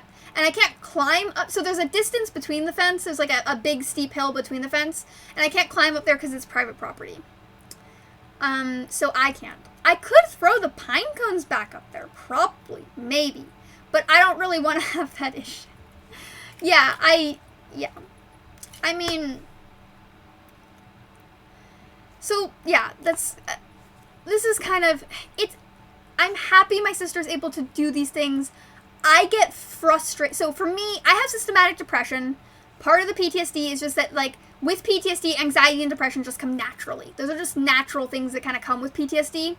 I do have high-functioning anxiety. I don't really like using the term high-functioning because I feel like it's demeaning. But I have rapid-fire anxiety. But I have systematic depression, which means I don't feel depression all the time, but I get it systematically. I have, like, social phobia, so I can get it in social settings.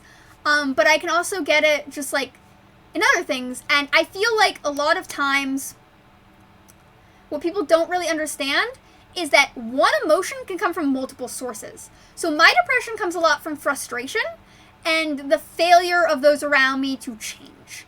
And it's something I'm working on. Again, courage to change things you can, wisdom to know the difference. You know, you can't change people, you have to let them change. It is just, there's a lot of emotional abuse and dysfunction that comes with waiting for people to change. And I see them making strides to change. But a lot of times it's like, one step forward, two steps back. And I'm not innocent in this. I need to change too. I've been in therapy since I was 7. I'm very well aware that, like, self-work is a lifelong goal. That everyone needs to do self-work. I am very aware of that fact. So, that's, like, again, the thing. But, like, sometimes I'm a little bit ahead of people because I have been in therapy since I was 7 and I was in the resource system. So I was doing more therapy. I had 3 therapists a week at one point in time. Like, I've done a shit ton of therapy in my lifetime. Like, I'm over therapied. I'm at the point where, like, I meet new therapists and I'm like, yep, heard about that 4 years ago. Already conquered it. Like, my trauma therapist basically told me that she couldn't help me because I was too ahead of the curve. She was like, the help you need, like, you know a lot of stuff. Like, it started to become a thing where I was being the therapist for her, and she was like, yeah, that's not your job. Like, you need some, like, yeah, so, yep, mental illness, bipolar, PTSD. Yeah, I was misdiagnosed with bipolar as a kid, because, healthcare system in the U.S., so when I was 7, I was misdiagnosed with bipolar, and the 2 defining traits of bipolar are mood swings and high sex drive. Spoiler, I am a very platonic asexual. Also, I was fucking 7 in a dysfunctional household with 3 mentally unstable adults, none of which were sane, one of which I'm not sure was sober yet, all of which were recovering and not even 5 years sober. So, like, what 7-year-old isn't gonna be, yeah, Yeah, that's another one that they do. There's always something new. So here's how it works, right? I've said this before. Let's take a little drive on how childhood mental health, the insurance system, and the American school system don't work. So, in America, in order to get medication, you need a diagnosis. So, a lot of times when you're a kid or when you're an adult, especially if you're in the hospital for like a mental episode, they will give you what is called a trash can disease. Now, a trash can disease is a disease, like bipolar disorder is a common trash can disease. ADHD is also becoming a trash can disease. But basically what it means is the doctor is not sure what you have because they're making a split-second decision. They know you need a certain type of medication, so they are giving you a diagnosis that will get you that medication from your insurance company. However, the school system handles a diagnosis different than an insurance company. So if you have something like bipolar disorder, major depressive disorder, ADHD, you are not qualified as a learning disorder, you are a mood disorder. A mood disorder is qualified in the American school system, or at least in California where I am, as an emotional disturbance. That is literally how it's qualified in your IEP. You are an emotional disturbance. This is a very demeaning way of referring to it. But basically, so what happens is, if you need help, you cannot get academic help without a learning disability. So if you have a mood disability, you cannot get academic help. If you have a learning disability, you cannot get mood help. These are two different resource classrooms. The mood disability classroom and the learning disability classroom are very different. Some schools, they kind of combine the two. Not like solely like together, but like some kids will have classes in the mood disorder classroom and then they'll go to the academic classroom for things. So I do have cognitive processing disorder as well, which means that I do have a learning disorder. So I was able to get some academic help, but that diagnosis was not enough for me to qualify for schools with academic help. Now, keep in mind, I was misdiagnosed. I was also kept on over 10 medications with 14 different psychiatrists. I would like switch psychiatrists like every 4 months because, again, mental health system in America and insurance. And finding a child psychiatrist is next to impossible. So I was on the UCSF waiting list for over 5 years. I started on the UCSF waiting list when I was 7 because my mom's insurance at the time was through her job, which is UCSF. UCSF is really great if you are seeking services at UCSF. The psychiatry at UCSF, on the other hand, has a waiting list of over 10 years, which is evident by the fact that I got on it when I was 7 and I didn't get into it when I was till like 17. I didn't get a psychiatrist with them until I was 17. So I had to go through different psychiatrists, and finding child psychiatrists is next to impossible. So when you get a diagnosis, even if it's a misdiagnosis like bipolar disorder, you cannot get into a classroom or a school that specializes in learning disorders. So as I grew up and I was having trouble I clearly didn't fit in the mood disorder classroom because I don't have a mood disorder. I have high anxiety, PTSD, and cognitive processing disorder are my main ones. So I'm very anxious in social settings. I'm kind of on the spectrum, though nobody thought to check for that. I have sensory processing disorder, though when I was growing up as a kid, that wasn't a diagnosable thing that they would diagnose kids with. It's changing now. Exactly, Vapor Witch. So it's changing now. Sensory processing disorder and autism, like, research is growing a lot more. But as a kid, sensory processing disorder wasn't even a thing. Like, I was originally put in therapy because the fire alarm would cause me to have a panic attack and think I was bleeding, which is a sign of sensory processing disorder. I was terrified of the automatic toilets because I couldn't control when the noise came out, and the noise would make me feel pain. Also, there were, like, weird kids eating, like, tissue paper in the bathroom all the time. It was creepy as fuck. But,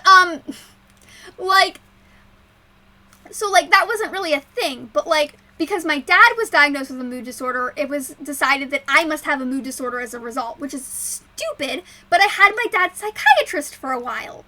And my dad's psychiatrist is not geared to work with children, but it was the only psychiatrist I could get. But anyway, so when you get a trash can disease, it's to get certain types of meds from the insurance company.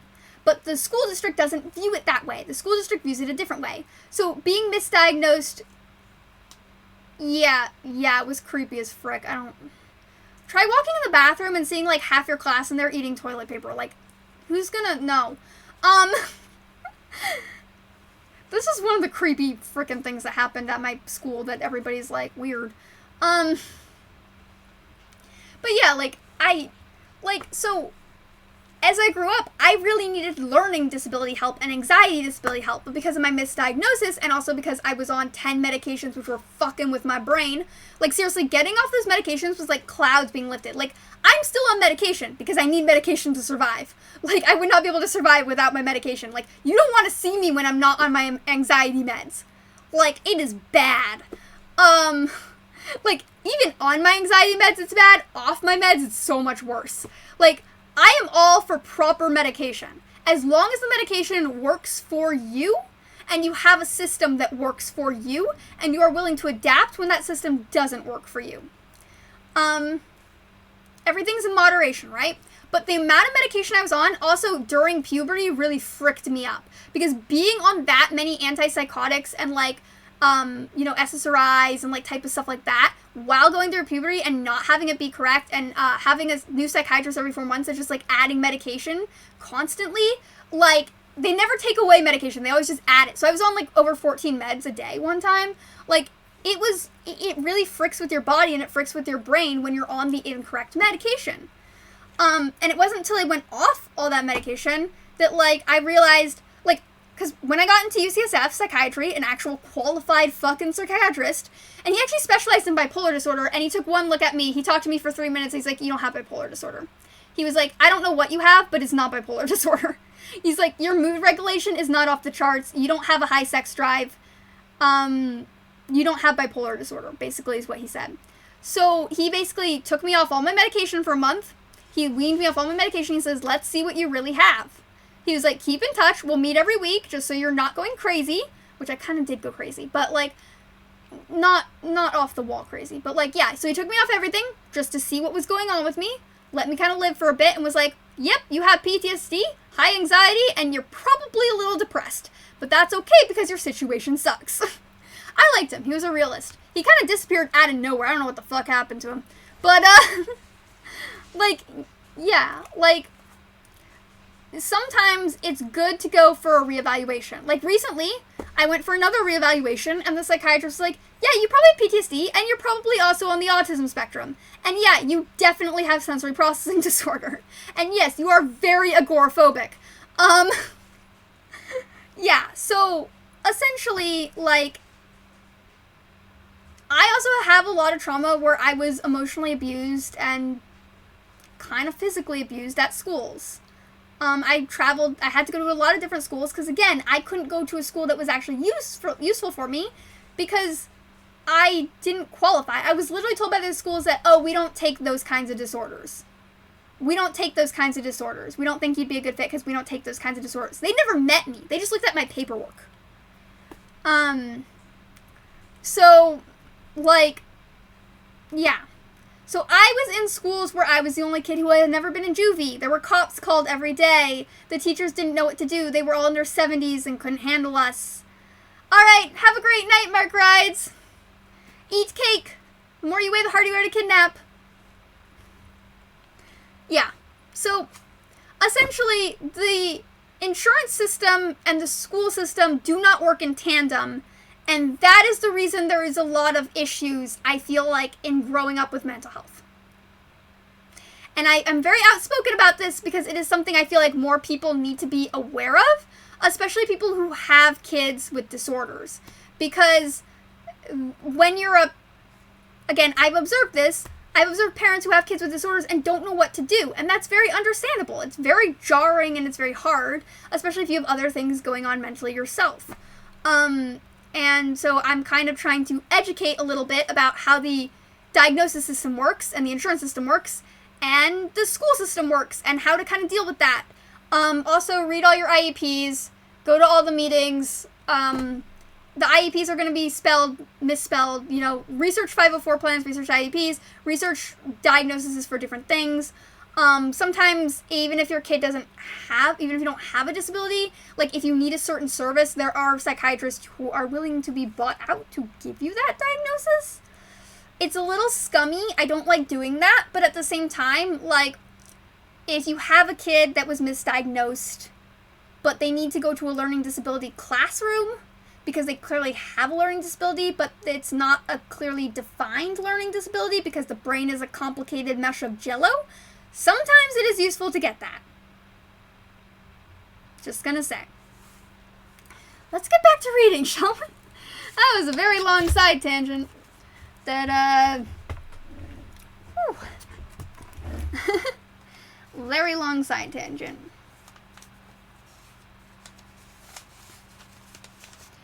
Alright.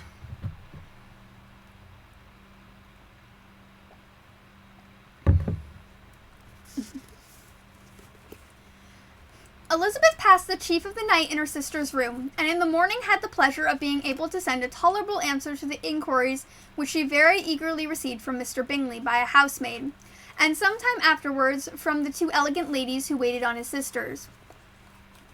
In spite of this amendment, however, she requested to have a note sent to Longbourn, desiring her mother to visit Jane and form her own judgment of the situation. The note was immediately dispatched, and its contents as quickly complied with. Mrs. Bennet, accompanied by her 2 youngest girls, reached Netherfield soon after the family breakfast. Had she found Jane in any apparent danger, Mrs. Bennet would have been very miserable, but, being satisfied on seeing that her illness was not alarming, she had no wish of her recovering immediately, as her restoration to health would probably remove her from Netherfield. She would not listen, therefore, to her daughter's proposal of being carried home. Neither did the apothecary, who arrived about the same time, think it at all advisable. After sitting a little while with Jane, on Miss Bingley's appearance and invitation, the mother and 3 daughters all attended her into the breakfast parlour. Bingley met them with hopes that Mrs. Bennet had not found Miss Bennet worse than she expected. "Indeed I have, sir," was her answer. "She is a great deal too ill to be moved. Mr. Jones says we must not think of moving her. We must trespass a little longer on your kindness." "Removed?" cried Bingley. "It must not be thought of. My sister, I am sure, will not hear of her removal." "You may depend upon it, madam," said Miss Bingley, with cold civility, "that Miss Bennet shall receive every possible attention while she remains with us." Mrs. Bennet was profuse in her acknowledgments. "I am sure," she added, "if it was not for such good friends, I do not know what would become of her, for she is very ill indeed, and suffers a vast deal, though with the greatest patience in the world, which is always the way with her, for she has, without exception, the sweetest temper I ever met with. I often tell my younger girls they are nothing compared to her. You have a sweet room here, Mr. Bingley, and a charming prospect over the gravel walk. I do not know a place in the country that is equal to Netherfield.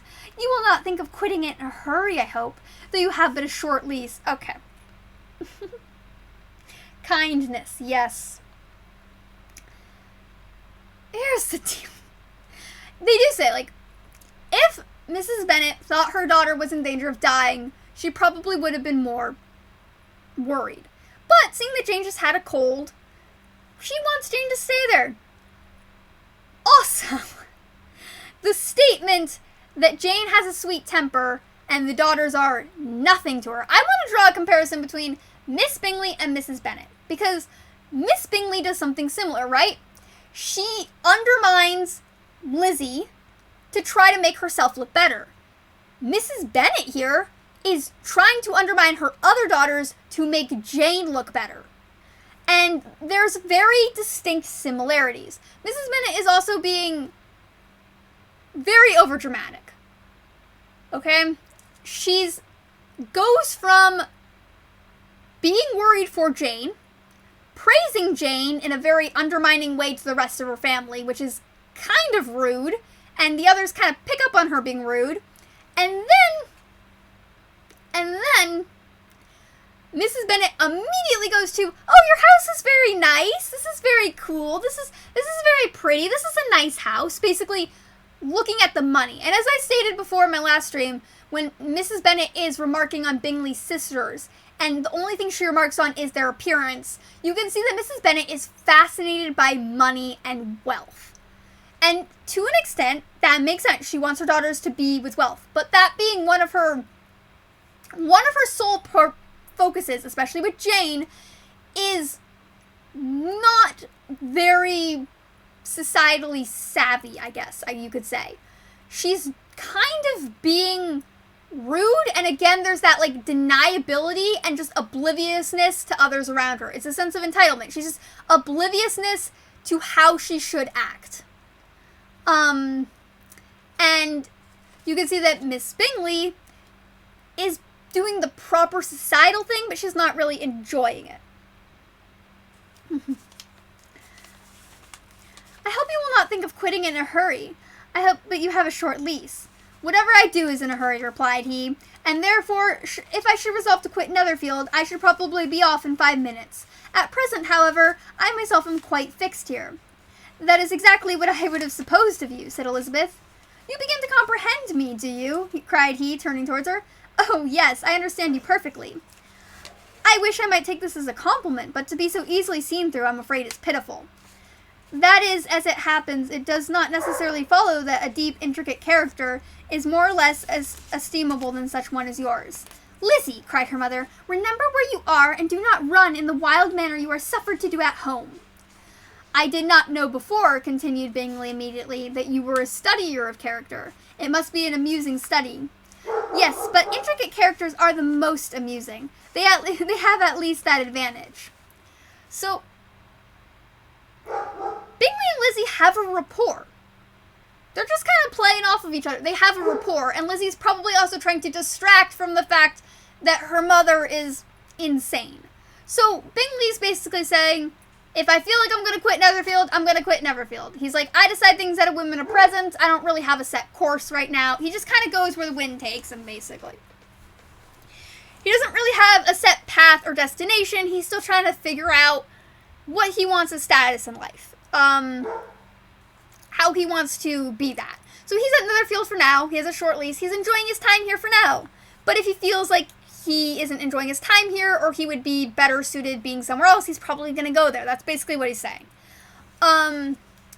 Lizzie and Bingley have a rapport. They've been together for a while now while Jane's been at Netherfield. Bingley can't visit Jane because of men are not allowed to be in a woman's room that they are not married to. So he can't actually see if Jane's feeling well or not, though he deeply cares. And he's instructing all of his staff to, be super nice to Jane, to give everything. He's inquiring about her, like, every day. He's being very sweet and nice and kind and understanding. Like, Bingley has taken great pains, also, not pains, but he's taken great strides to befriend Lizzie as well. And Lizzie has seen how much he cares for Jane, and clearly she likes him. And they have a playful rapport. They're just kind of playing off of each other. Bingley's like, yeah, and Lizzie's like, oh, I expected you to say that, kind of like joking around. And Miss Bennet interprets this as Lizzie being rude. Not understanding that Lizzie's so it's kind of like, I don't know if any of you have experienced this, but you bring a friend over to your house, and you guys are playing around and joking around, and, like, maybe your sibling or your parent hears you joking around, thinks you're being rude, and, like, tells you to stop it. But the reality is there's an understanding between you and your peer that, like, this is how you are. Bingley and Lizzie are peers. Not societally, but, like, socially, they're peers. They're friends. They're kind of the same age. They're on the same wavelength, They're just joking around. Miss Bennet's interpreting that joking around as Lizzie being rude because she doesn't think very highly of Lizzie, as we've already kind of established. She thinks Lizzie is, not really worth her time and attention. So she doesn't like Lizzie as much, and that probably already predisposes her to kind of assume Lizzie's being rude, especially when Miss Bennet, it is sort of rude, though. I mean, but she's being playfully rude. And I think Bingley, that's kind of the point, though. Like, there's an understanding, but it's sort of like when you and your friends, kind of... Thank you, Horton! Show you the Carfax. What? You mean, like, the facts?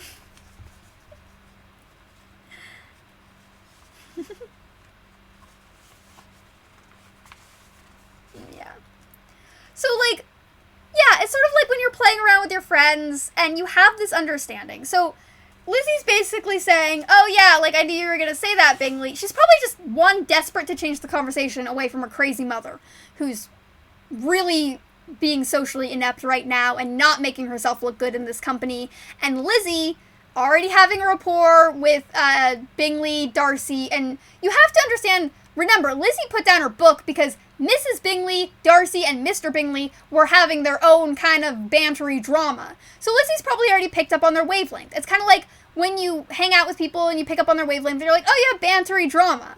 Like, okay, I get it. You know, I can do the bantery drama. I can do the banter. So Lizzie's probably has her own wavelength with them, and she kind of understands how they function themselves. And yeah, Lizzie's also probably pretty desperate to take the attention away from her mother, because her mother is, whew.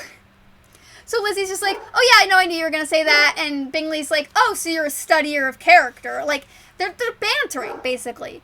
Lizzie's like, yeah, like, there's chemistry. They're friends. They're not into each other, but there's chemistry between them. And they're kind of just, like, idly poking fun at each other. Lizzie's like, yes, I'm very observant. Thank you for noticing.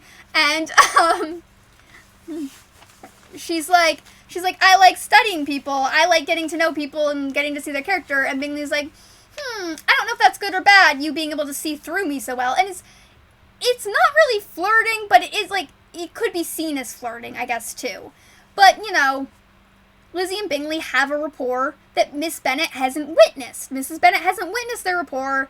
She's just joking with her friend, and Bingley's like, oh, you must like studying people then. That's gotta be interesting. And, you know, they're just bantering around, and Mrs. trying to take the attention away from her crazy-ass mother.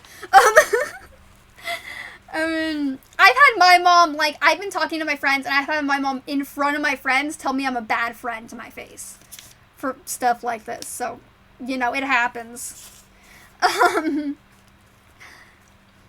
So her mother's scolding her in front of guests, which is also kind of a big taboo. Because her mother's basically saying, hey, remember where you are. You're not allowed to be yourself. Even though Lizzie, again, has a rapport that her mother hasn't witnessed. So her mother's misinterpreting what is happening, but also Mrs. Bennet doesn't really care about Lizzie. She wants to make Jane look good, and the more Lizzie's talking to them, and there's probably also part of Mrs. Bennet that sees that Lizzie is maybe a little more socially adept than she'd like to admit, and there's probably a part of Mrs. Bennet that is a little envious of that, but it's something that she doesn't understand herself. It's something that she's not really in touch with herself. So there's probably a part of her that doesn't like how socially adept Lizzie is in this situation. And she can see that Lizzie has a reputation with these people that Mrs. Bennet wants to have for Jane's sake. And there's probably a part of her that's a little envious of that, but she doesn't realize it. So she's kind of scoffing Lizzie down here, which is also a big taboo. Her just being like, shut up, Lizzie, is a big taboo. She's basically telling her to shut up, which is not... But, but they ignore her. That's the other thing that happens, too. Mrs. Bennet tells Lizzie to shut up. Mr. Bingley and Darcy, they ignore Mrs. Bennet. They think what Lizzie's doing is funny, and they're gonna, like, call her out on it and kind of banter a bit with her because they have a different wavelength. They don't want to talk to Mrs. Bennet. They don't have a reputation, Mrs. Bennet. She's not known to be... She's not, like, a very adept socially person. Again, not from, like, social anxiety, but more from, like, entitlement and not being very self-aware. Probably just naturally. So, I did not know before, continued Bingley immediately, that you were a studier of character. It must be an amusing study. Yes, but intricate characters are the most amusing. They at least have that advantage. The country, said Darcy, can in general supply but few subjects for such a study. In a country neighborhood, you move in very confined and unvarying society. But people themselves alter so much that there is something new to be observed in them forever. So, they're ignoring Mrs. Bennet, which Mrs. Bennet definitely doesn't like. She is not someone who likes to be ignored. She likes to be the center of attention at all times. And they're also, like, she's also subtly complimenting Mr. Bingley here because she says she can see through him, but she's also saying that intricate characters, intricate people are the most fun to observe. So she's trying to, like, say, I wasn't trying to be rude, you know, I'm just kind of bantering. She's also kind of telling him, you know, you're a very intricate person, and I like that at the same time. Darcy is kind of chiming in and being like, you live in the country, there's not a lot of people to observe here, that must get kind of boring, huh, Lizzie? And Lizzie saying, oh, but people in the country alter so much all the time. Is the more you get to know someone, the more they alter, they change, they grow, is basically what she's saying. So there's always something new to see. So they're kind of like having a witty banter and a witty conversation that is going way over Mrs. Bennet's head because she does not have that. She does not have that, like, ability to self-reflect, and kind of understand. Yes, indeed, cried Mrs. Bennet, offended by his manner of mentioning a country neighborhood. I assure you there is quite as much of that going on in the country as in town. Everybody was surprised, and Darcy, after looking at her for a moment, turned slightly away. Mrs. Bennet, who fancied she had gained a complete victory over him, continued her triumph. I cannot see that London has any great advantage over the country, for my part, except that the shops and public places in the country are a vast deal pleasanter. Is it not, Mr. Bingley? When I am in the country, he replied, I never wish to leave it. When I am in town, it is pretty much the same. They each have their advantages, and I can be equally happy in either. Aye, that is because you have the right disposition, but that gentleman, looking at Darcy, seemed to think that the country was nothing at all. Indeed, mamma, you are mistaken, said Elizabeth, blushing for her mother. You quite mistook Mr. Darcy. He only meant that there was not such variety of people to be met with in the country as in town, which you must acknowledge to be true. Certainly, my dear, nobody said that there were, but as to not meeting with many people in this neighborhood, I believe there are few neighborhoods larger. I know we die with 420 families. So, who do you want me to roast? You? Oh, you want me to roast you? Are you sure? I'll do my lolly voice. How about that? Okay, I'll do my lolly voice.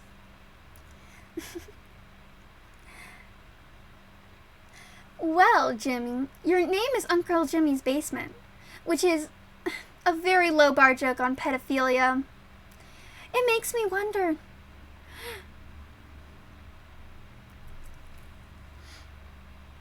What secrets are you hiding? Oh, I'm gonna get them out. You spend all day being thirsty and straining for something you know you can't obtain. And yet, you want it more and more, and you will never get it. You try and try again and again.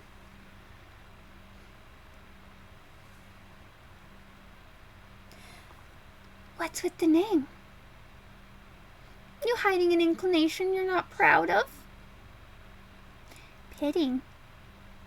I'll happily beat it out of you. I do it on stream all the time. How's that?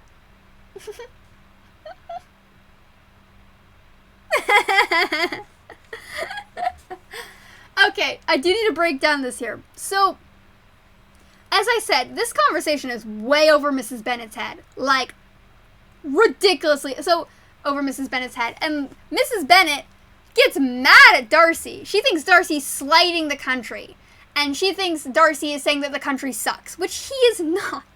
He's just saying that in the country they move in confined circles, which is a fact. When you're in a small town, you know people in your small town, and you recognize people in your small town. So, like, that's just a fact of life in a small town. And as I said before, Lizzie's in a small town. We've acknowledged that she doesn't maybe interact with a bunch of people. Mrs. Bennet goes after Darcy, which, again, not her place to do so. Not her place in society to do so. And it's one of those things where it's like, no one asked you, Mrs. Bennet. Mrs. Bennet needs a permanent sign. There's just someone holding up a hand and being like, no one asked you, Mrs. Bennet. Because that's what's happening. Nobody asked Mrs. Bennet, and she goes off on a tirade, basically criticizing, like, misunderstanding Darcy, who kind of has a social phobia already. It's already kind of established that Darcy is not really good at interacting with people he doesn't really know and he doesn't really get. So Darcy's kind of built up a bit of a rapport with Lizzie. Lizzie still thinks he doesn't really like her, but they're more at the, like, acquaintance level of ambivalent, where they can banter a bit, and, you know, they have Bingley to kind of smooth things out, and they don't really get into fights, and they're very civilized about it, and there's definitely some tension there. You know, there's chemistry between these friends. Darcy doesn't really like Mrs. Bennet. He doesn't really get Mrs. Bennet. Mrs. Bennet doesn't like him and hasn't taken the time to give him a chance, basically. Again, Aw, thank you. I try. But, like, so, Mrs. Bennet, again, not her place to do so, goes after Darcy for something he did not say. I don't know if any of you have been verbally attacked for something you did not mean to say, but it can be very demeaning and very emotionally abusive. And we don't know Darcy's past. We don't know how his relationship with his father was, or his mother. It's possible Darcy has experienced some emotional abuse that kind of can contribute to some of his stuff. And this kind of, like, dismissive misunderstanding that is, you are the bad one, it can be very emotionally abusive. So, Darcy, you see that Jane Austen says Darcy turns to the side. He kind of shuts down. You can see him he's shutting down is basically what he's doing. He was having a good time, he was feeling comfortable with Lizzie and Bingley, and he was trying to engage in the conversation and trying to get better, and Mrs. Bennet just comes in and is like, no. She does the whole, like, you know, again, nobody asked you, Mrs. Bennet, but she goes after him because she has made up her mind to dislike him as much as possible and never change. Once Mrs. Bennet makes up her mind about something, she does not change her mind very easily. So, Darcy shuts down. Lizzie actually tries to come to Darcy's defense, even though Lizzie doesn't really seem to like Darcy. She's kind of, again, they're at the ambivalent acquaintance stage. She doesn't seem to like Darcy, but even she comes to his defense and is like, hey, you have to acknowledge that what he said is true. That's not what he meant. What he said is true. And Mrs. Bennet is like, no. Like, yeah, but there are tons of families. We interact with tons of people. We're not, you know, she's trying to make them sound higher class than they are. And she also tries to get Bingley involved. She tries to get Bingley to back her up. Bingley is smart. He's a lot socially smarter than I think people give him credit for, and I think a lot of people portray him in movies and TV shows. In movies and TV shows, Bingley's not portrayed as particularly smart because they usually try to reserve those qualities for Darcy. But you have to see that Bingley is very socially smart here. He says, when I'm in the country, I love the country. When I'm in town, I love town. He's not picking a side, but he's still saying something agreeable. It's a very socially smart move. And he's not exacerbating the issue further. He's not trying to, like, he's not riling Mrs. Bennet up. He's kind of telling her enough of what she wants to hear, but kind of enough to kind of keep an even keel here. So, like, it's kind of sad because I think Bingley is smarter than people give him credit for. Like, Darcy's smart, but he's not socially smart. Bingley is socially smart. You have to understand, Bingley wasn't exactly born into wealth. His wealth was mostly acquired by trade and by his father's trading. So his family isn't exactly, Jimmy. Play both sides, always come out on top. Bisexual motto right there. But, like, yeah, so we don't, like, a lot of times, again, movies and TV shows, they like to portray things very simply to kind of give a base overview. But, like, Bingley is a lot smarter than people give him credit for. He's handling the situation very well. And in some ways, again, with the relationship between Darcy and Bingley, Darcy relies on Bingley a lot. Bingley's kind of like his emotional support, where when Darcy doesn't know how to handle a situation or he shuts down like this, Bingley comes in and kind of just smooths it out. And even Lizzie, who again doesn't really like Darcy that much, is defending him, which speaks very admirably of her. Even though she doesn't really like him, she's still saying, this is the truth. Don't you understand the truth? Like, see, he was saying something that's true. Like, doesn't let the emotions of not liking someone get in the way of her seeing the logic in the situation, which is a very good quality to have. It's a very mature quality to have, and it actually speaks very largely on Lizzie's character. So yeah. Nothing but concern for Elizabeth would enable Bingley to keep his countenance. His sister was less delicate and directed her eyes toward Mr. Darcy with a very expressive smile. Elizabeth, for the sake of saying something that might turn her mother's thoughts, now asked her if Charlotte Lucas had been at Longbourn since her coming away. Yes, she called yesterday with her father. What an agreeable man Sir William is, Mr. Bingley, is he not? So much the man of fashion, so genteel, so easy. He has always something to say to everybody. That is my idea of good breeding. And those persons who fancy themselves very important and never open their mouths quite mistake the matter. Did Charlotte dine with you? No, she would go home. I fancy she was wanted about the mince pies. For my part, Mr. Bingley, I always keep servants that can do their own work. My daughters are brought up differently, but everybody is to judge for themselves, and the Lucases are very good sort of girls, I assure you. It is a pity they are not handsome. Not that I think Charlotte is so very plain, but then she is our particular friend. She seems a very pleasant young woman, said Bingley. Oh dear, yes, but you must own that she is very plain. Lady Lucas herself has often said so, and envied me of Jane's beauty. I do not like to boast of my own child, but to be sure, Jane, one does not often see anybody better looking, and it is what everybody says. I do not trust my own partiality. When she was only 15, there was a gentleman at my brother Gardner's in town so much in love with her that my sister-in-law was sure he would make her an offer before we came away. But, however, he did not. Perhaps he thought her too young. However, he wrote some verses on her, and very pretty they were. Okay. Every time Lizzie tries to change the conversation, Mrs. Bennet just derails it completely. Like, this has got to be very frustrating for Lizzie. Also, you can see that Mrs. Bingley is looking at Darcy like, oh, you like Lizzie? This is who you'd be inheriting as your mother-in-law. Isn't that amazing? She's kind of just telling Darcy, like, oh, you can't like this girl. Look at the mother-in-law you'd be inheriting. Like, that'd be hell for you and you know it. Which is kind of cruel of Mrs. Bingley. Especially when Lizzie actually stood up. So, again, you see this. Elizabeth is trying to change the subject. She's like, okay, let's talk about Charlotte. Charlotte's my friend. Charlotte's a very neutral topic to bring up. I would inquire about Charlotte naturally anyway. That's something I do.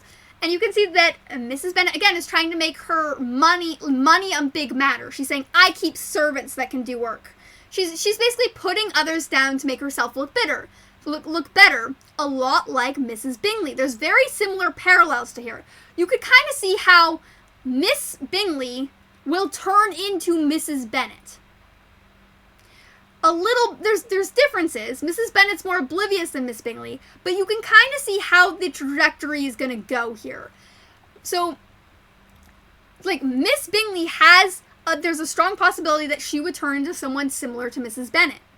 There's a very strong possibility here with how they handle things, because they both put other people down to make themselves look better. Also, Mrs. Bennet talking about her daughter's prospects so openly with random people that she doesn't really know or who aren't very close to the family is definitely a societal taboo. Her saying, like, oh, Jane almost got married, is not something you disclose. Just no. That's not something you say. Yeah, like, you don't say that. And you can see that she's going back to Jane. She touches on Charlotte. She calls Charlotte plain and ugly. She's basically saying Charlotte's ugly. You have to see that Jane is better. And she's probably saying this because Mr. Bingley, at the ball, danced with Charlotte first. She probably still feels a little threatened by that, even though there's no reason to. But yeah. So she's trying to make herself, like, okay, so I've encountered a lot of people that are, like, in the top 1% because I live near Snobsville. I don't live in Snobsville, but I live near Snobsville. It's called Ross's Snobsville. But there's a lot of people who are in the 1% there. And I went to school with a lot of them, unfortunately. Real, like, white picket fence and 2.5 kids club type deal. Not that that's a bad thing, it's just snobby. They had, like, mansions, and then they had, like, a side mansion. Like, my sister Allie's friends with a lot of them. It's, like, I could never own a big house. Like, what the fuck? Cleaning that thing's a nightmare. But, like, yeah, so, like, one of the things, and my sister Allie's also been the victim of this, that a lot of people with wealth do, is they bestow generosity on people they deem less fortunate than them, and they kind of make those people their pet project. Like, they're like, oh, I'm being so nice taking in this, like, poor girl and making her, part of our family and bestowing my wealth on her. It's like a pet project to them, and it's not actually a nice thing. It more feeds their ego to make them seem like they're a better person. Mrs. Bennet is kind of implying that with Charlotte and the Lucases. Slightly implying that, and it doesn't look good. Because Charlotte is actually... Sir William is a knight. Like, he's not a great knight. Like, you know, he distinguished himself through trade, but he was knighted. You know, there is... Like, Charlotte might not be from the best family, but at least her family is not the disgrace that the Bennets are. And she is Lizzie's friend, and her mother demeaning her friend as ugly and not great is probably not a thing Lizzie really enjoys, because Charlotte's a very smart person, and Lizzie and Charlotte are very, very good friends, and should run away to a cottage together in the middle of nowhere and live together as lesbians. But, my opinion. So, probably not something Lizzie enjoys. And Lizzie keeps trying to change the conversation so her mother will stop embarrassing herself, and her mother just keeps piling shit on top of her own grave. So, yeah. However, he wrote some very pretty verses on her, and they were, and very pretty they were. And so ended his affection, said Elizabeth impatiently. There has been many one, I fancy, overcome in the same way. I wonder who first discovered the efficiency of poetry in driving away love. I have been used to consider poetry as the food of love, said Darcy. Of a fine, stout, healthy love it may. Everything nourishes what is strong already. But if it is only a slight, thin sort of inclination, I am convinced that one good sonnet will starve it entirely away. Darcy only smiled, and the general pause which ensued made Elizabeth tremble lest her mother should be exposing herself again. So, Elizabeth, again, trying to cut her mother off, is like, yeah, no, the poetry kind of killed the romance. And Darcy is like, I thought poetry was supposed to fuel romance, you know, the whole romanticism idea. And Lizzie's like, if romance is already strong already, it'll fuel the romance. However, if you guys only like each other, and then some guy shows up with a bunch of, like, sonnets and starts saying them to you, and you haven't really talked yet, that's kind of creepy behavior, and it's weird. And I can confirm, if somebody you barely know shows up with a giant sonnet and starts reading that shit about how much they love you and care for you, that's kind of weirding, that's gonna weird you out. And Darcy just kind of smiles because, like, I think in Darcy's eyes, like, again, he's still kind of shut down. He's making an effort, though. That's, like, the thing. He's making an effort, which is good. But he's still kind of shut down in this whole situation. He's still kind of partially shut down. But I also think that Lizzie might have prompted him to think about things a little bit. Lizzie might have prompted him to actually think about that kind of stuff a little bit and to really consider more stuff. And he's probably enjoys the fact that she kind of makes him think. And she kind of thinks about the world in a different way and not just, like, what is on paper or what is expected. The expected answer is, yeah, oh, poetry's amazing, you know, and it's romantic. But Lizzie's instead thinking outside of the box and, like, telling it kind of how it is. And I think there's part of Darcy that likes that, but there's also part of him that's, like, shut down in this situation. She longed to speak, but could think of nothing to say.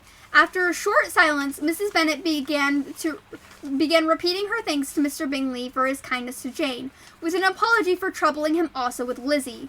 Mr. Bingley was unaffectedly civil in his answer, and forced his younger sister to be civil also, and say what the occasion required. She performed her part indeed without much graciousness, but Mrs. Bennet was satisfied, and soon afterwards ordered her carriage. Upon the signal, the youngest of her daughters put herself forward. The two girls had been whispering to each other during the whole visit, and the result of it was that the youngest should tax Mr. Bingley with having promised on his first coming to the country to give a ball at Netherfield. Lydia was a stout, well-grown girl of 15, with a fine complexion and good-humoured countenance, a favourite with her mother, whose affection had brought her into the public at an early age. She had high animal spirits and a sort of natural self-consequence, which the attention of the officers to whom her uncle's good dinners and her own easy manners recommended her, had increased into assurance. She was very equal, therefore, to address Mr. Bingley on the subject of the ball, and abruptly reminded him of his promise, adding that it would be the most shameful thing in the world if he did not keep it. His answer to this sudden attack was delightful to her mother's ear. I am perfectly ready, I assure you, to keep my engagement, and when your sister is recovered, you shall, if you please, name the very day of the ball. but you would not wish to be dancing while she is ill. Lydia declared herself satisfied. Oh, yes, it would be much better to wait until Jane is well. And by that time, most likely Captain Carter will be at Meryton again, and when you give your ball, she added, I shall insist on their giving one also. I shall tell Colonel Foster it will be quite a shame if he does not. Mrs. Bennet and her daughters then departed, and Elizabeth returned instantly to Jane, leaving her own and her relations' behavior to the remarks of the two ladies and Mr. Darcy, the latter of whom, however, could not be prevailed upon to join their censure of her, in spite of all Miss Bingley's witticism on her fine eyes. Yeah, Lydia is, you can tell she's kind of a spitfire. Alrighty. Alright, next chapter. The day passed much as the day before had done. Mrs. Hurst and Miss Bingley had spent some hours on the morning with the invalid, who continued, though slowly, to mend, and in the evening Elizabeth joined their party in the drawing-room. The loo table, however, did not appear. Mr. Darcy was writing, and Miss Bingley, seated near him, was watching the progress of the letter, and repeatedly calling off his attention by messages to his sister. Mr. Hurst and Mr. Bingley were at the piquet, I think it's piquet, and Mrs. Hurst was observing their game. Elizabeth took up some needlework, and was sufficiently assumed in attending to what passed between Darcy and his companion. The perpetual commendations of the lady, either on his hand writing, or on the evenness of his lines, or on the length of his letter, with perfect unconcern with which her graces and praises were received, formed a curious dialogue, and was exactly in unison with her opinion of each. Mr. Bingley, yeah, he's already throwing a ball. He's, like, definitely into Jane, but, you know.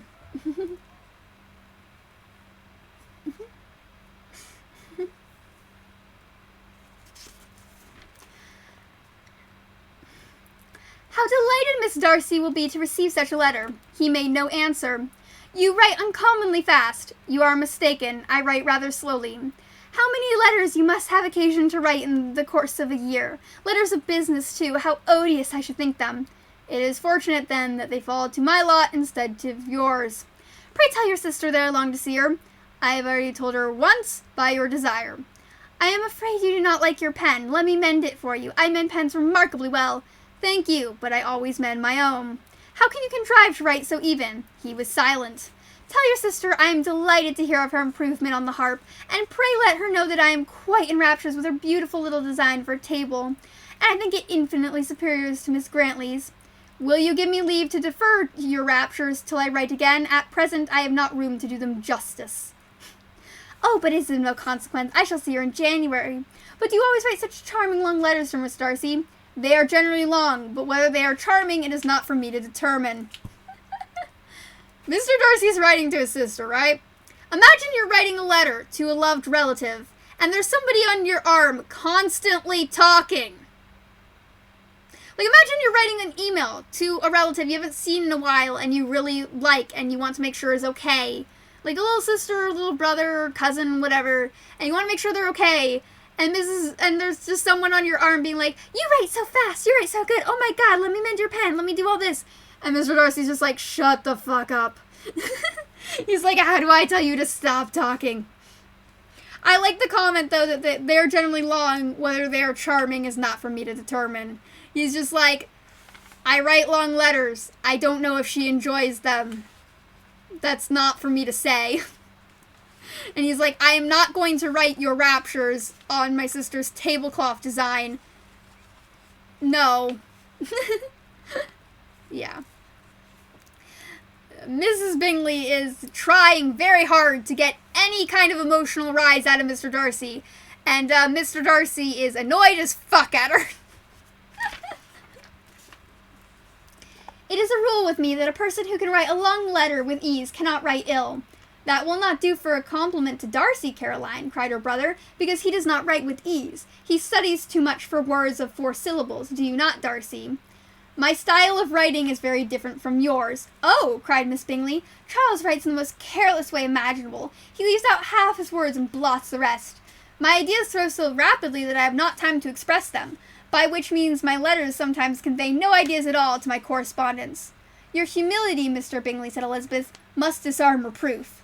"Nothing is more deceitful," said Darcy, "than the appearance of humility. It is often only a carelessness of opinion, and sometimes an indirect boast." "And which of the two do you call my little recent piece of modesty?" "An indirect boast, for you are really proud of your defects in writing, because you consider them as proceeding from rapidity of thought and carelessness of execution, which, if not estimable, you think at least highly interesting.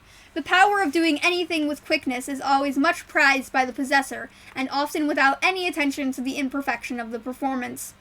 When you told Mrs. Bennet this morning that if you ever resolved on quitting Netherfield, you'd be gone in 5 minutes, you meant it to be sort of panegyric of compliment to yourself, and yet what is there is so very laudable that in a precipitance which must leave very necessary business undone, and can be of no real advantage to yourself or anyone else." "Nay," cried Bingley, "this is too much. To remember at night all the foolish things that were said in the morning. And yet, upon my honour, I believed what I said myself to be true, and I believe at this moment, at least. Therefore, I did not assume the characters of needless precipitance merely to show off before the ladies." So,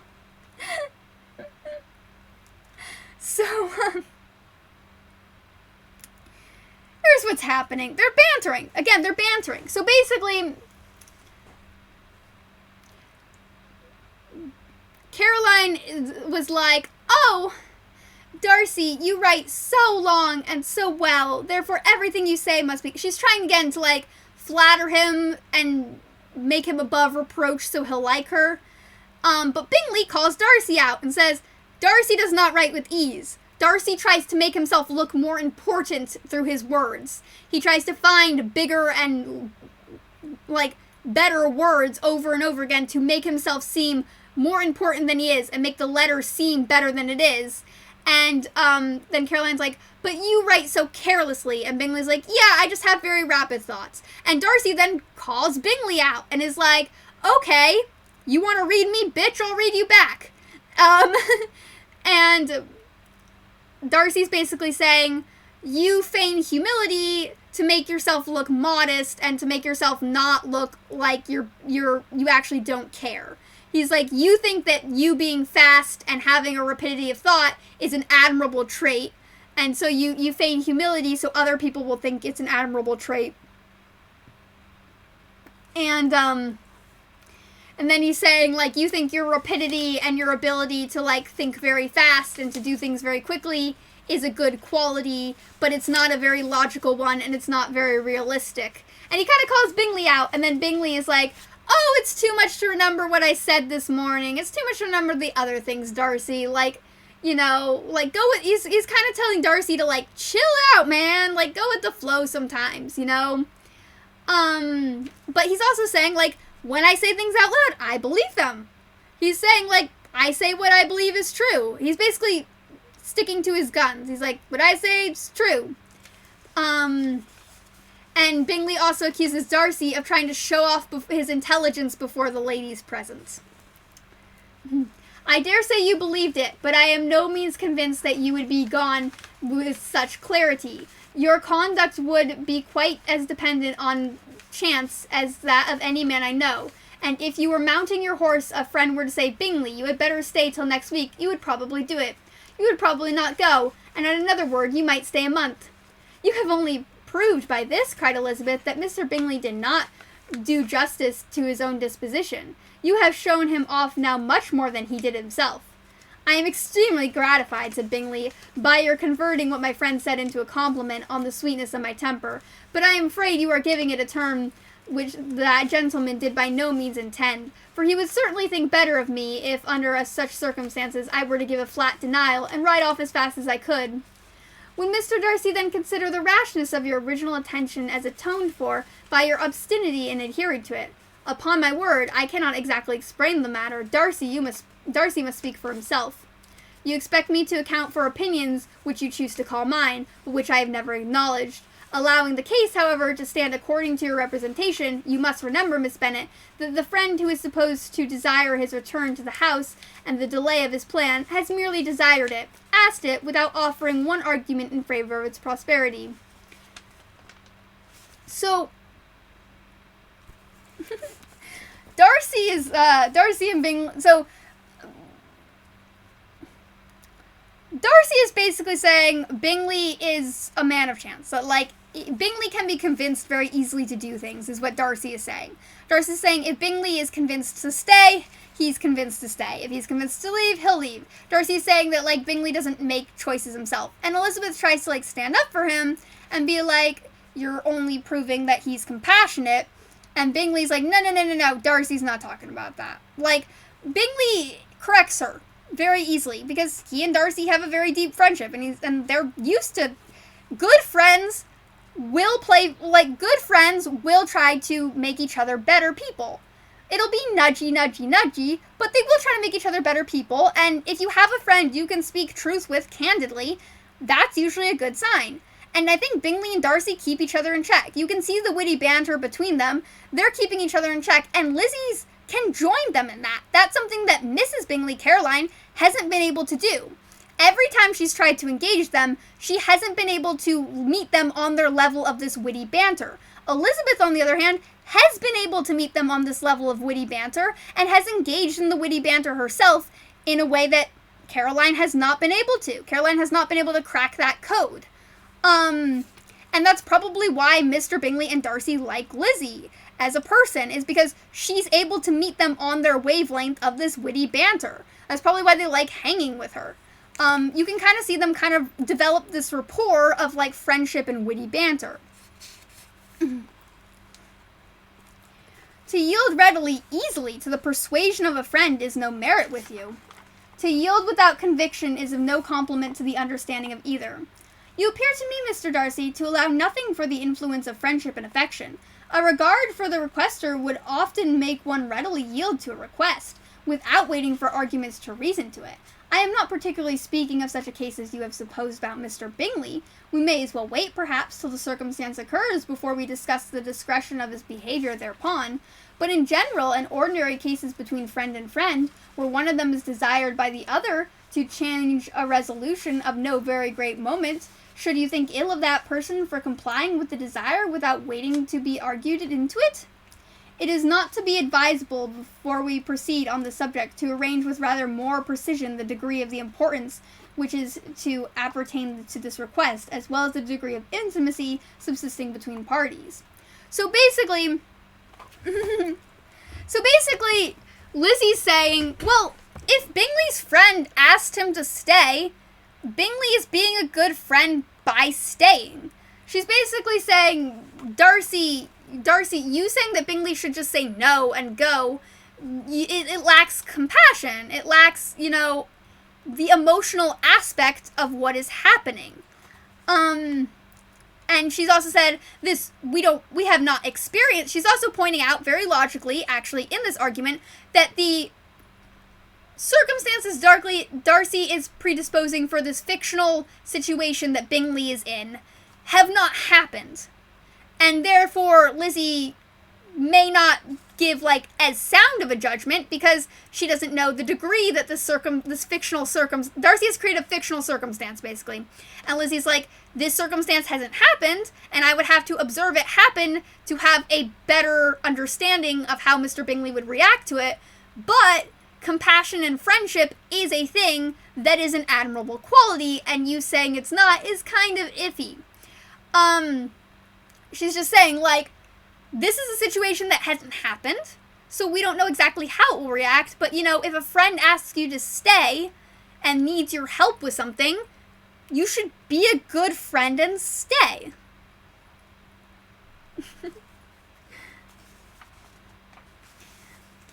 And Darcy's just like, okay, you want to engage in this conversation? Let's make a very literal circumstance and really, really iron out the details of this situation, is basically what he's saying. Let's iron out the details of this fictional circumstance. He's like, come on, let's go down this rabbit hole. By all means, cried Bingley, let us hear all the particulars, not forgetting their comparative height and size, for that will have more weight in the argument, Miss Bennet, than you may be aware of. I assure you that if Darcy were not such a great tall fellow in comparison with myself, I should not pay him half as so much deference. I declare I do not know a more awful object than Darcy on particular occasions, and in particular places, at his own house especially, and of Sunday evening when he has nothing to do. So, Bingley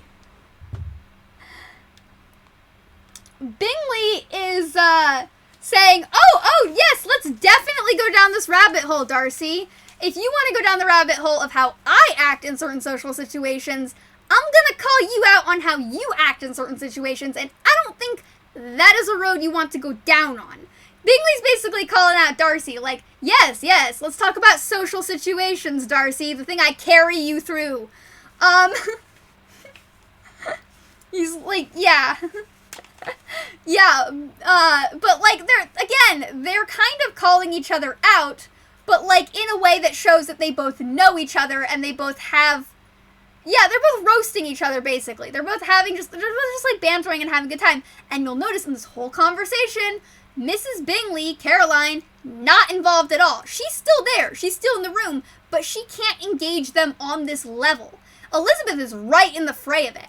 Elizabeth's just like, yeah, I can totally, yeah. So they're like roasting each other and bantering and just being friends, dicking around, basically. It's this version, like the Regency era version of it. So yeah, they have decorum and they're like basically like, you know, kind of poking fun at each other, but also, you know, it's a way of also like it shows that they know each other. And it also shows that Elizabeth is getting to know them, and they're starting to see Elizabeth as one of them because she can engage in these conversations. And they're finding it very interesting to talk to her in this type of environment. And you can see that they're kind of getting an ease into it, you know? And this is how good friendships are made. Good friendships are made with, you know, you have to be on the same wavelength. You have to kind of have a flow of conversation, and you have to be content. Lizzie is content. She's playful and she's content. And Bingley and Darcy are also playful. More in their own ways. Like, Bingley's, you know, a little more sociable, you know, like, you know, golden retriever type of playful. Lizzie's a little more witty. And Darcy's a little more logical about it. But he's still being playful for Darcy, essentially.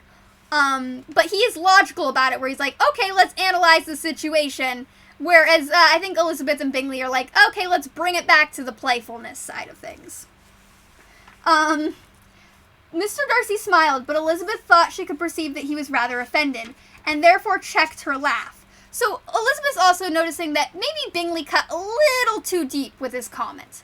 So Darcy's smiling, because it was kind of funny, but Bingley may have cut a little too deep, so Elizabeth, she doesn't really like Darcy, but again, as she did stand up for him, she is checking her laugh a bit.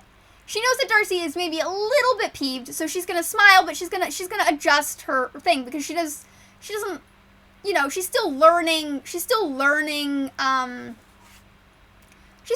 a lot about them, and she's able to kind of pick up on these little details. So Bingley did say something funny, but he may have cut a little too close, so Lizzie's also monitoring the situation, and her reaction of kind of like pulling back a little bit and maybe not laughing as much is her basically lowering the stress of the situation, because the roasting can be fun, especially with friends, but it can get out of hand really easily. So Elizabeth is being very wise and kind of bringing that back. And when you have friends that roast each other, you have to know when to bring the energy down, because if the energy keeps going up and up and up and up and up, it can get very bad very quickly. So you need, like, Elizabeth's actually being very good. This is a very good thing for her. She's bringing the energy down a bit, and that seems to be something that maybe Darcy and Bingley need. And that seems to be something that maybe she's finding her role in their friend dynamic as the one who can also kind of bring the energy down when things get a little too real. You know?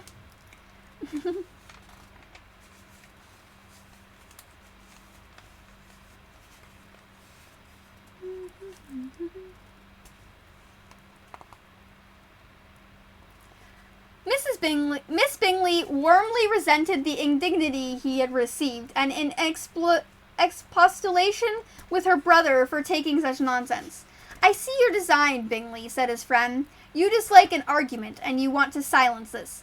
Perhaps I do. Arguments are too much like disputes. If you and Miss Bennet shall defer yours till I am out of the room, I shall be very thankful. And then you may say whatever you like of me. So Bingley's also saying, I don't really like arguments. Like Darcy's saying, you know, you cut a little deep there, Bingley. You know, you don't really like arguments. I get it. And Bingley's like, yes, you guys are free to pursue your conversation of me while I am gone, because I don't really want conflict. And that's a smart move. Bingley's saying, like, I trust that you guys are not going to, like, purposely badmouth me. But, like, I just don't want to, like, he's just saying, I don't want conflict right now, and it's kind of getting heated. So they're actually having a very mature discussion here. They're actually saying, you know what, that got a little heated, let's bring it down. And Bingley's like, you guys are free to discuss me when I'm not here. If you want to have this fictional situation and analyze it, you guys are welcome to do that. He's like, it's a fictional situation that has not happened. You can analyze it to your heart's content. He's just like, I just don't want to be here while you fictionally analyze me, but, you know, it's okay if it happens. And that's very mature of Bingley to say. Because, like, that stuff does happen. And Bingley's just setting Bingley's setting very healthy boundaries here, which is important in friendships, to set these healthy boundaries. Bingley's a realist. He's smarter than we think he is, you know? He's got this very golden retriever, you know, personality, but he's smarter than we think he is, especially socially. So he's basically saying, I know you guys are very analytical people, and I'm fine with you analyzing me because the situation does not exist. I just don't really want to be here while you analyze me in a fictional situation, but I'm fine if it happens. And that's a very realistic thing to say, but it also sets boundaries. He's like, don't do it in front of me, but if you want to analyze me in fictional situations, go ahead. Like, they haven't happened yet. They don't exist. He's just being very smart and setting boundaries. And that's a very good thing to do in friendships, is to set boundaries with your friends in a polite and very good way. And if your friends don't listen to those boundaries, then you need to take drastic action. But setting boundaries is just a very healthy mode of dealing with things. And this is a very good example of friends kind of figuring out their dynamic and figuring out where the boundaries need to be made. So Bingley cut a little close with Darcy. Elizabeth tried to bring it down. She brought it down. And then Bingley and Darcy were like, you know what? I don't really like conflict. Bingley was like, but I'm a realist. So here's what, you know, you guys can do that because I know you're analytical people, you know, just, you know, not while I'm around. But I'm fine with it and hearing about it afterwards. So, like, it's very, you can see the levels of boundaries and their dynamic being set. And I think that's very important right now. What you ask, said Elizabeth, is no sacrifice on my side, and Mr. Darcy has much better finished his letter. So Elizabeth is basically saying, Bingley, I see your boundaries, I accept them. Mr. Darcy, you know, things got a little heated. You're kind of in the middle of writing something. We should let you finish that. So Elizabeth is she's being respectful of both Mr. Bingley and Mr. Darcy here. She's saying, Mr. Bingley, I respect your boundaries. Darcy's kind of in the middle of something. I respect his time. I'm going to let him do that. So that's also a very, like, interesting kind of little point here. And you can kind of see the levels here. And it's a very mature thing on Elizabeth's part. She's finding her groove in between these two friends. And she's doing it very well. Mr. Darcy took her advice and did finish his letter. When that business was over, he applied to Miss Bingley and Elizabeth for the indulgence of some music. Miss Bingley moved with alacrity to the pianoforte, and after a polite request that Elizabeth would lead the way, which the other as politely and more earnestly navigated, she seated herself. Mrs. Hurst sang with her sister, and while they were thus employed, Elizabeth could not help observing, as she turned over some music books that lay on the instrument, how frequently Mr. Darcy's eyes were fixed on her. She hardly knew how to suppose that she could be the object of admiration to so great a man, and yet that he should look at her because he disliked her was still more strange. She could only imagine, however, at last, that she drew his notice because there was something about her more wrong and reprehensible according to his ideas of right than in any other person present. This supposition did not pain her. She liked him too little to care for his approbation. So, Elizabeth, again, she's still trying to figure out her way with Darcy, but she knows that Darcy is very critical of certain things. And also, given Elizabeth with Mrs. Bennet, so Mrs. Bennet criticizes Elizabeth a lot. We've seen Mrs. Bennet criticize Elizabeth a lot. And her dad is not very vocal. Her dad does like her, but he's not very vocal in his love and appreciation of her. So Elizabeth has probably lived a lot of her life being criticized for every little thing. Because Jane, in Mrs. Bennet's eyes, is the ideal wife. Elizabeth, in Mrs. Bennet's eyes, is not. So Jane probably got a lot of praise, that Jane and Elizabeth probably got a lot of hate. And very critical, just a lot of criticism for little things. And that can chip away at you. So it's very possible that Elizabeth is already kind of predisposed to assume that if somebody's looking at her, it's for something negative. And this was probably also very common with women in this era as well, but with Elizabeth and Mrs. Bennet's dynamic, it's probably even more predisposed. She's probably been criticized for very little things in all her life, so she sees Darcy watching her, and she knows that Darcy has a very high opinion of women, of what is an accomplished woman, and she also knows that Darcy can be very logical and cynical, and she's probably just like, well, I know he doesn't like me because he, didn't want to dance with me at the ball and kind of slighted me and told me that nobody wanted to dance with me, so why should he dance with me? And, the situation's changed. Darcy's gotten to know her. But at the same time,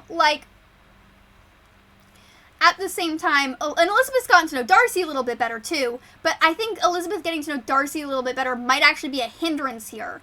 Because she's like, oh my god, is he mad at me for something? Did I do something wrong? And she's, again, probably a little predisposed to think she's doing something wrong. But again, I might just be inserting my own life into that story, and opinions are opinions. You can have your own interpretation of the text. That is allowed.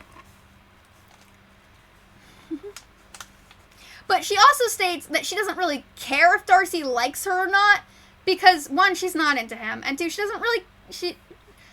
Elizabeth is not as concerned if he likes her or not, because she is a romantic, but she's also a bit of a realist, and she knows that, realistically, Darcy's probably going to leave and she's not going to see him again. And it's not really going to matter, essentially. After playing some Italian songs, Miss Bingley varied the charm by a lively Scotch air, and soon afterwards, Mr. Darcy, drawing near Elizabeth, said to her, "Do you not feel a great inclination, Miss Bennet, to seize such an opportunity of a dancing reel?" She smiled, but made no answer. He repeated the question, with some surprise at her silence. "Oh," said she, "I heard you before, but I could not immediately determine what to say in reply. You wanted me, I know, to say yes, that you might have the pleasure of despising my taste. But I always delight in overthrowing those kinds of schemes, and cheating a person of their premeditated contempt.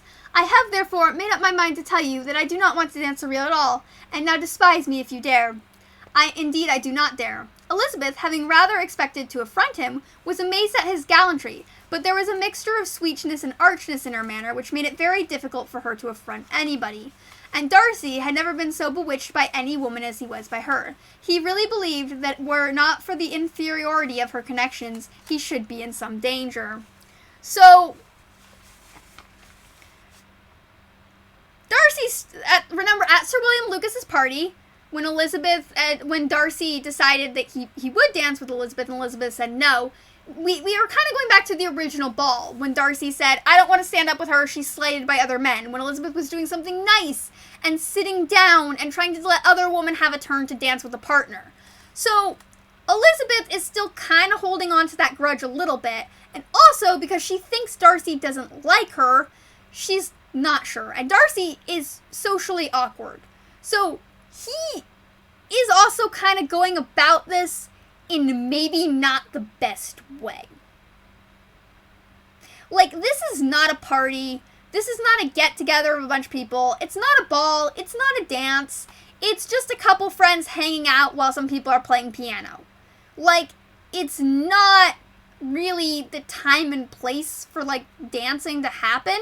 But Darcy's trying to redeem himself. He's just not doing the best job. But he is trying. And Elizabeth is still being kind of playful about it because I think she's also still a little confused. She's not sure if Darcy means to undermine her because she refused him at Sir William Lucas's party because of what he said at the previous ball, but she's also just, she's not really sure, like, Darcy and Elizabeth are really great at communicating, bantering when Bingley's around because they kind of have this dynamic, but they don't really have a dynamic set up between the two of them yet. They're still kind of, you can see them kind of finding their footing, and this happens. You can see them finding their footing with each other, and this just happens when you meet people. Sometimes you win in a social situation, and sometimes you pass in a social situation, and sometimes you fail miserably. And sometimes you just kind of, it's just a meh moment. And Darcy and Elizabeth right now are kind of having a meh moment. Elizabeth's trying to figure out Darcy, because she can't really read him that well, and Darcy's trying to figure out Elizabeth.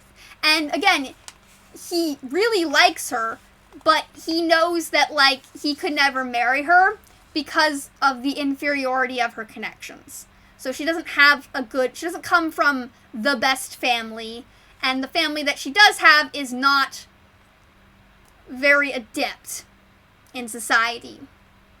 So Darcy's basically like, yeah, I like her, but, like, you know, I would be in danger of ruining my life and marrying her if she was, you know, I would be in danger of marrying her and not being single anymore or whatever if, like, she was from better family. But you can also see they're kind of still playing with each other. Even though it wasn't the best social interaction, it also wasn't a negative social interaction. It was just kind of in the middle. And sometimes having a neutral social interaction is a good thing. A neutral social interaction still builds stepping stones. So yeah, it was sort of a hit and a miss, but it didn't end on a bad note. It was still kind of neutral, and it kind of ended on a good note. And that can still be a plus when you're building a relationship or you're building a rapport with somebody. You just have to know how to turn that neutral. You have to learn from the neutral interaction, which is where the issues come in. But Elizabeth is also amazed because she expected him to be mad at her, but instead he's very, like, playful and, like, I would not dare to despise you. She's just kind of thrown off guard because she's not really sure how to read Darcy. And this can happen with people who are logical, more on the logical side of things. And I say that as somebody, I'm not very expressive. My therapist refers to it as my stormy face, where sometimes I'm processing something and you can't really read me that well. And I've also been told I look like I'm glaring a lot. So I've been in Darcy's shoes, where, like, I've had people think something else. I've also been in Lizzie's shoes, where I thought people hated me and they don't. It's just a very confusing situation to be in, but the neutral outcome is honestly the best outcome in that situation. And that was a very neutral outcome, but it also allowed them to learn a bit about each other, you know? Miss Bingley saw, or suspected enough to be jealous, and her great anxiety for the recovery of her dear friend Jane received some assistance from her desire of getting rid of Elizabeth. She often tried to provoke Darcy into disliking her guest, by talking of their supposed marriage, and planning his happiness in such an alliance. I hope, said she, that they were walking together. I hope, said she, as they were walking together in the shrubbery the next day, you will give your mother-in-law a few hints when this desirable event takes place, as to the advantage of holding her tongue. And if you can compass it, do cure the younger girls of running after officers. And if I may mention so delicate a subject, endeavor to check that little something bordering on conceit and impertinence which your lady possesses. Have you anything else to propose for my domestic felicity? Oh, yes. Do let the portraits of your aunt and Uncle Phillips be placed in the gallery at Pemberley. Put them next to your great uncle the judge. They are in the same profession, you know, only different lines. As for your Elizabeth's picture, you must not attempt to have it taken, for what painter could do justice to those beautiful eyes? It would be easy, indeed, to teach their expression, but their color and shape, and the eyelashes so remarkably fine, might be copied. At that moment they were met from another walk by Mrs. Hurst and Elizabeth herself. I did not know you intended to walk, said Miss Bingley in some confusion, lest they had been overheard. You used us abominably ill, answered Mrs. Hurst, running away without telling us you were coming out.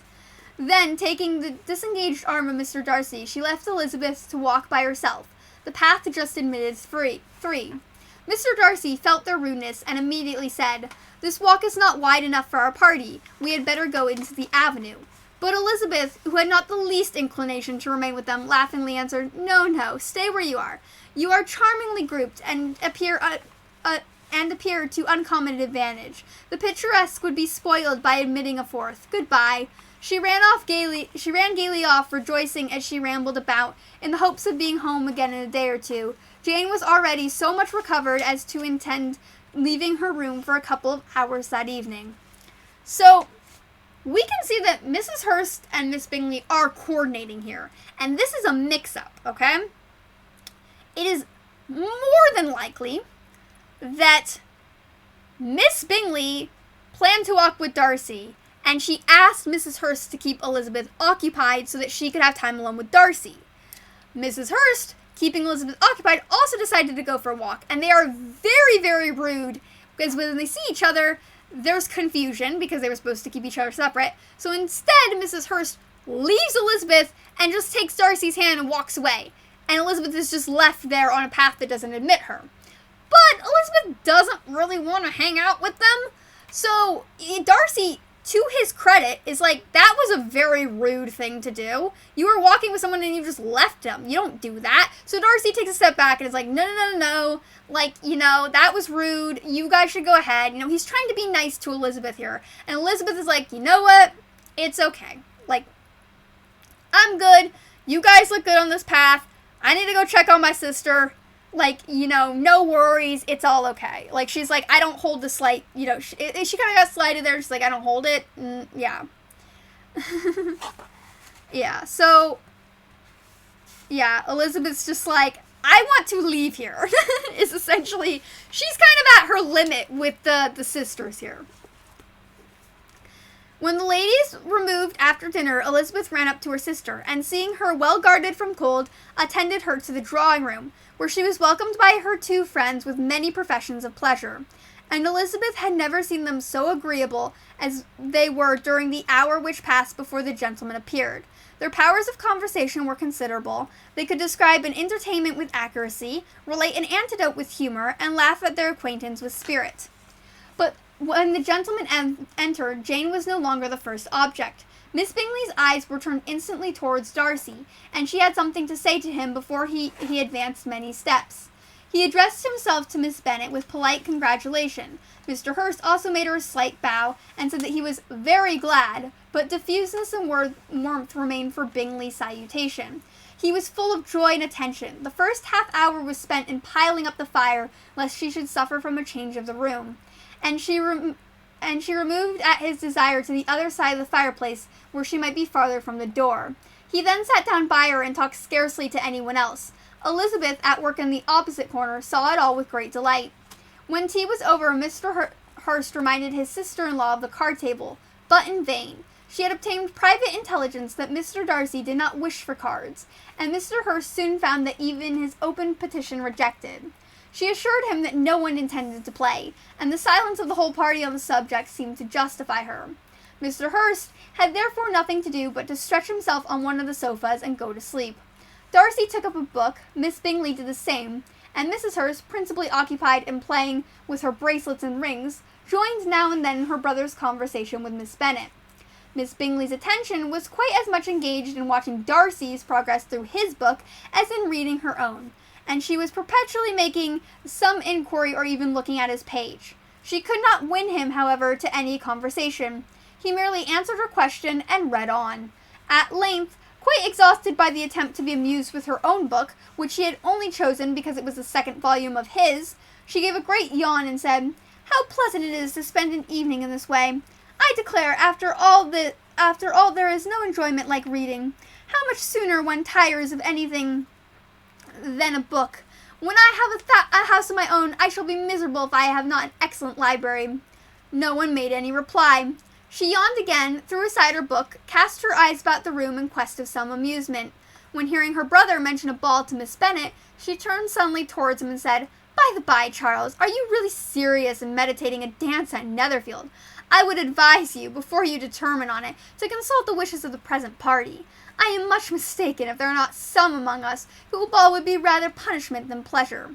"If you mean Darcy," cried her brother, "he may go to bed if he chooses before it begins. But as for the ball, it is to be quite a settled thing, and as soon as Nichols has made white soup enough, I shall send round my cards."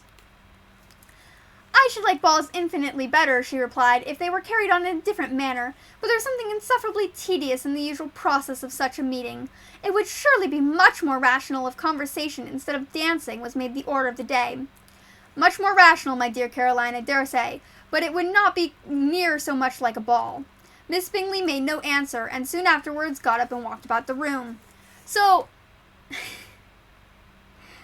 Miss Bingley, Caroline, she is not making herself look good. One, so Darcy did say he likes someone who likes to read, a thing that Caroline, didn't quite get when she did her run-through. So Caroline is reading the second book of Darcy's, but she's not really reading it. She's just commenting on it. She's like, it's like a show. She's like trying to read it, but she isn't into books. And instead of being real about that fact, she's trying to be Darcy's ideal woman, which Elizabeth was right in saying doesn't exist, you know? And if anything, Miss Bingley is proving it doesn't exist. Miss Bingley is trying her heart out to be everything she thinks Darcy wants, but sometimes what we want and what we need are two different things. And it's hard to differentiate between them. So Miss Bingley's not being true to herself, though, and I think Darcy can see that. And she's also annoying the fuck out of him. And then she comes after basically Elizabeth's whole family by saying, "Oh, you can't be serious about throwing a ball. You must have just said that to pacify Mrs. Bennet." And Bingley's like, "No, I want to throw a ball. I think it'll be fun." And Caroline's like, "But I don't think Darcy wants to dance." And Bingley puts his foot down, and he stands by Jane, and basically is like, because it's not really standing by Jane, but since her family did suggest it, he is actually still kind of standing by her by putting his foot down and saying, "No, I'm doing it. Like, I'm fucking doing this. I'm gonna throw a ball." And Caroline's like, "Why don't we just talk instead?" Again, she's trying to endear herself to Darcy by saying this type of stuff, because she thinks Darcy feels that way. But Bingley's like, "Yeah, it'd probably be more rational talk, but, you know, we could have a big fancy party with dresses and get all dressed up and get shit-faced drunk, and that'd also be fun as hell."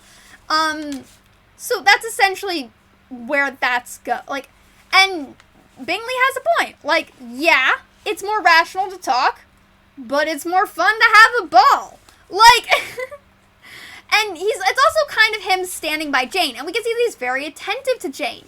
He's trying to make sure she's warm. He's trying to make sure she's okay. And remember, Mr. Bingley hasn't been able to see Jane because socially he is not allowed to go to her room. So the woman can go to Jane's room and check on her while she's sick and make sure she feels better. But he's not been allowed to see Jane until now, and he's been worried about her because he doesn't know how she's doing, and he likes her, he's concerned. And you can also see that Mrs. Hurst is taking a backseat trying to let her sister get to Mr. Darcy, and it's not working. So Mrs. Hurst is like, "I'll just play with my rings," then she kind of joins in the conversation. But, like, it's great. But we can also see that Miss Bingley, Caroline, is not good at she's trying to be Darcy's ideal woman, and she just can never get the reaction she wants out of him, and instead of taking a step back and evaluating everything and really thinking about it, she pushes ahead with trying to get a reaction she's never going to get. When she says, "Oh, I want a library," but then she doesn't actually read her book. Caroline Bingley is a very good example of show not tell, because Caroline spends most of the book telling other people she's doing something, and then Jane Austen comes in and shows that she is not doing that thing. She's a very interesting example of what a character thinking they're doing something and the reality that they are not. She's a very good, well-written character that shows how to kind of do this type of thing. And I think that is a very insightful thing to pay attention to, especially if you like writing and you like studying characters and doing role-playing and stuff like that. Caroline Bingley is a good example of somebody who says they're doing something, but is shown not to be doing things. She's a very, it's a very well-executed way of doing show not tell. And that is fascinating. And you can see that no one really wants to talk to Caroline Bingley either. She tries to get people to talk to her. No one says anything. She talks to the room. No one's saying anything. Nobody's engaging with her. They're all doing their own thing. And she's not very good at reading the room and taking a step back. She's so focused on getting Mr. Darcy, she doesn't realize that she is hurting herself. She's like shooting herself in the foot multiple times, basically.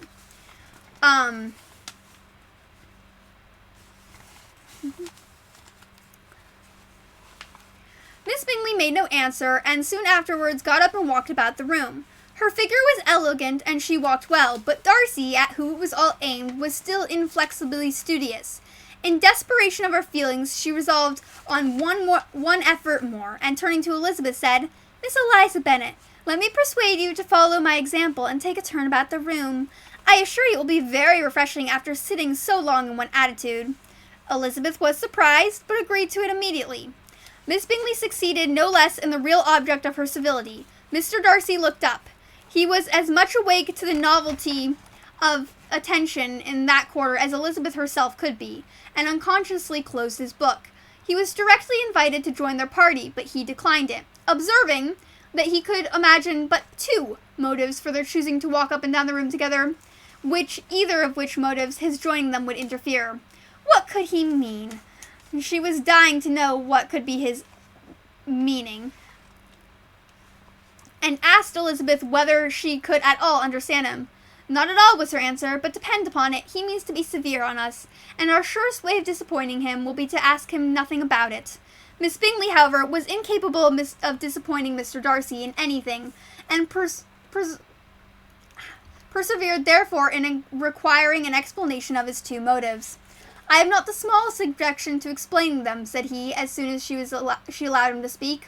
"You either chose this method of passing the evening because you are in each other's confidence and have secret affairs to discuss, or because you are conscious that your figures appear to the greatest advantage in walking. If the first, I should be completely in your way, and if the second, I can admire you much better as I sit by the fire."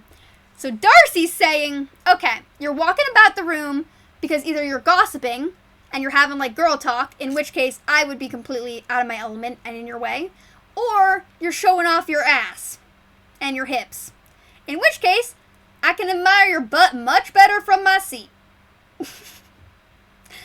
That is what that line means. Darcy is bantering, and Elizabeth is right. The surest way of disappointing Darcy is not giving him the satisfaction of showing off his intelligence, but Miss Bingley wants Darcy to notice her, and in her desperation has brought the object of his desire out, which is again shooting herself in the foot, except this time much more massively. But yeah, Darcy's just like, oh no, yeah, Darcy's just like, I can look at your ass much better as I sit in my seat by the fire. If I was walking with you, I would not be able to see it. And that is Miss Bingley's, that is Caroline's, Aw, thank you for the follow. That's very sweet of you. Thank you. Yeah, but like, it's essentially, yeah, Darcy's just saying, you want to show off your asses. Like, let's be real. And I am here to view it. He's like, if I were to walk with you, I would not be able to see your asses. Yeah, Darcy does have very good banter. And he feels comfortable bantering with Elizabeth, which he clearly doesn't feel comfortable doing with Miss Bingley, probably because she's so inept. Aw, that's so cool! Macaroon granola, I love your name. Oh my god. That sounds tasty as hell. That's so cool that you're a writer, though. I used to do writing. I wasn't very good at it. I mean, I was good in the resource class I was in, but the bar was not set high. But yeah, I'm a reader. So writers and readers go hand in hand, as they should. And if they do not go hand in hand, there is a problem. Writers and readers should always go hand in hand. And Jane Austen is a master writer and a very good writer to learn from. I like Jane Austen for character development. I think she really created new grounds on character development. I mean, you can still make money as a smut writer, trust me. I know some people who would pay for some good Overwatch fanfic.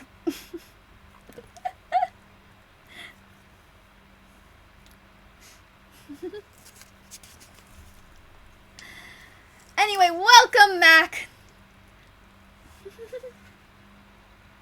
Oh, I'm reading Pride and Prejudice. So, I like the characters. I have a very similar situation growing up to the characters in Pride and Prejudice. I have 4 sisters. I'm second oldest. So, I was and I've read the book a lot because when I was younger, we had 3 movies we could watch because those were the only 3 movies we owned. So I read Pride and Prejudice a lot. And I watched it a lot. And I also, there's a really good book called What Matters in Jane Austen, which also kind of pinpoints some of her writing. So I'm trying to, give my insight onto some of the more emotional and, situations. And also just because I am, I have 4 sisters, and I have a dysfunctional family as well. I am trying to, give insight onto how that kind of plays into things, I guess. Emotional insight. And again, everyone's can find their own thing in the scripture. Sorry, not scripture. That sounds so religious, and I'm not religious at all. And word vomit. Word vomit. It happens to everyone. Sometimes the best things come from word vomit, honestly. Yeah. So anyway, Darcy, yeah, we are at the point where Darcy's like, I like your ass is better from here. And again, Darcy feels, you can see in the writing that Darcy feels comfortable bantering with Elizabeth. He doesn't start bantering. He gives, anytime Caroline Bingley talks to him, he gives very short, concise answers. It's almost like he puts up with her because he at least knows what to expect from her, but he doesn't actually really enjoy her company. It's sort of like, it's sort of like when you make friends with someone in elementary school, but as you grow up, you kind of like different things, but you still hang out together because you're both socially awkward, and you don't really, you at least know what to expect from them. You at least know the reactions you're going to get from them, whereas if you were to go make new friends, you would have to relearn all those reactions and relearn everything like that, which can be very scary. And Darcy seems like he has some social phobia type issues, or some social issues, basically. And that's not a bad thing. I mean, happens all the time. I'm one of those people, so I get it. But, it seems like that. And it's possible that he and Mr. Bingley definitely are best friends. You can kind of see they banter with each other. They're very good at, knowing when to, kind of calm down when they get too close to the truth there. But, so it's possible, he hangs out with Miss Bingley because, she's his best friend's sister. But he knows her reactions to things. Alright, put on a lurking hoodie and lurk. Have fun with that. Lurking hoodies are welcome. You are always welcome to put on a lurking hoodie and lurk like a rogue in the background. Yeah, so, it's very possible that, Darcy hangs out with Miss Bingley because he knows what her reactions are going to be, but he doesn't actually enjoy talking to her. He just enjoys having company, and he's not very good at finding better company. And also because, her brother's his best friend, he kind of... So... Yeah. But he doesn't actually engage in any type of banter until Elizabeth joins because he feels comfortable bantering with her because she can hold her own against him and Bingley and with him and Bingley. And she's also very good at moderating the situation. And you can see that dynamic play out. Whereas, Caroline Bingley is not good at banter, and every time she tries, she's basically just putting someone down. So yeah. Oh, shocking, cried Miss Bingley. I never heard anything so abominable. How shall we punish him for such a speech? Nothing so easy if you have but the inclination, said Elizabeth. We can all plague and punish one another, tease him, laugh at him, intimidate him as you are. You must know how it is to be done. But upon my honor, I do not. I assure you that my intimacy has not yet taught me that. Tease calmness of temper and presence of mind. No, no. I feel he may defy us there, and as to laugher, we will not expose ourselves. If you please, by attempting to laugh without a subject, Mr. Darcy may hug himself. Mr. Darcy is not to be laughed at, cried Elizabeth. That is an uncommon advantage, and uncommon I hope it will continue. For if it would be a great loss to me to have many such acquaintance, I dearly love a laugh. Miss Bingley, said he, has given me credit for more than can be. The wisest and best of men, nay, the wisest and best of their actions, may be rendered ridiculous by a person whose first object in life is a joke.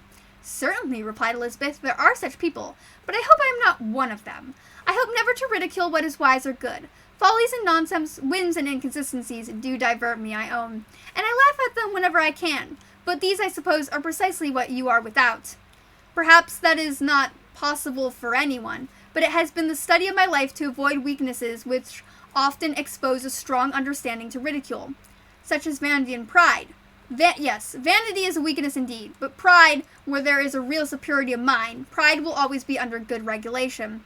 Elizabeth turned away to hide a smile. So, yeah.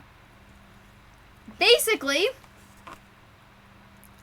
Caroline Bingley is like, no, Darcy is above reproach. We cannot laugh at him. But also, Darcy said something really dirty, which is like, yeah, I want to look at your ass. And Miss Bingley is happy that Darcy said something like that, but she's like, oh, we must punish him for such behavior. And Elizabeth's like, just play banter with him, tease him, kind of make fun of him, play around, you must know, like, how it's done, she's basically saying, like, yeah, you can totally kind of, like, put him in his place playfully. And Miss Bingley, Caroline, completely misunderstands that whole thing and is like, no, I can never be mean to Mr. Darcy. He is above reproach. She's trying to endear herself further to Mr. Darcy, but as I said before, Mr. Darcy is mature and smart, and he corrects her. He correctly calls her out and says, I have many faults, and I've worked very hard to hide them or guard against them. And this also makes me think that maybe Darcy's parents were kind of severe on him, and that there was a lot of pressure on him to be the leader of the household. And it is revealed later on that Darcy, his sister was very young when he took over, and he basically had to take over to her as more of a father figure than a brother because of how young his younger sister was. And it's very possible that Darcy, like Elizabeth, is also kind of a parentified kid. He also had to step in to a parent role before he was really ready to. And maybe doing that has caused him, when we feel weak and insecure and we feel vulnerable, a lot of times what we do is we try to make sure nothing can hurt us. And it seems like part of what Darcy's doing is making sure nothing's gonna hurt him. He's trying to shore up his weaknesses so they're not noticeable. And Elizabeth actually sees through that. She basically is like, oh, if you don't want to be, she basically says, oh, you can't be laughed at? I'd rather have friends who I can laugh with. She's like, I'd rather have friends that I can laugh with, and I hope not to lose your acquaintance because I do love a laugh. And Darcy's like, well, I try to make wise and good decisions and therefore not have people laugh at them. And Elizabeth's like, oh, I don't laugh at wise or good decisions, but there are many inconsistencies and follies in the world, and just stupid shit happens all the time, and I'd rather laugh at the stupid shit than try to hide it or minimize it. And Darcy's like, okay. That's good. Darcy reaches an understanding with her, basically. And they're also having a bit of banter, and you'll notice Miss Bingley absent in this. And you can see Darcy likes somebody who can critique him, who can kind of see through him, who can kind of maybe bring some liveliness that he doesn't really have or understand. And he also likes somebody who makes him kind of think about things differently. And Elizabeth does that. She pokes at the things that he has rigidly enforced, and by kind of poking them and unraveling them, he is forced to think about his policies and about his morals and about the things he's done and said and kind of is. And Darcy really likes that because it engages on an intellectual level that Caroline Bingley is never able to cross. I don't think she's experienced the same pain as Darcy, as like having to step into a role of maybe being in charge. Ooh, sing a little song. I got a song idea.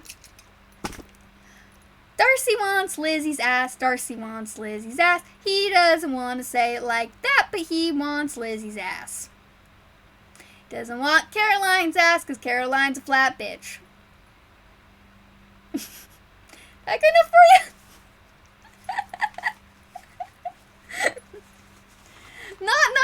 Volunteer is the lesbian cottagecore gay song, but yeah, Darcy wants Lizzie's ass. It's established Caroline's got a flat butt. The sky was all violets. You came at just the right time. We are talking about how Darcy basically told Caroline and Lizzie that he likes to watch their asses as they walk about the room. And we're also talking about the intricacies of finding a partner who... Darcy's smart, and he wants a partner who can kind of see him for what he really is, but Lizzie also makes him think about the world and life in a way that I don't think he is really challenged to think about in such a way. Like, yes, Mr. Bingley and Darcy, they have banter, but it's not at the same level as Elizabeth's, because Elizabeth is more, like, playful in almost a flirty way, but also just, like, a very, like, observant way.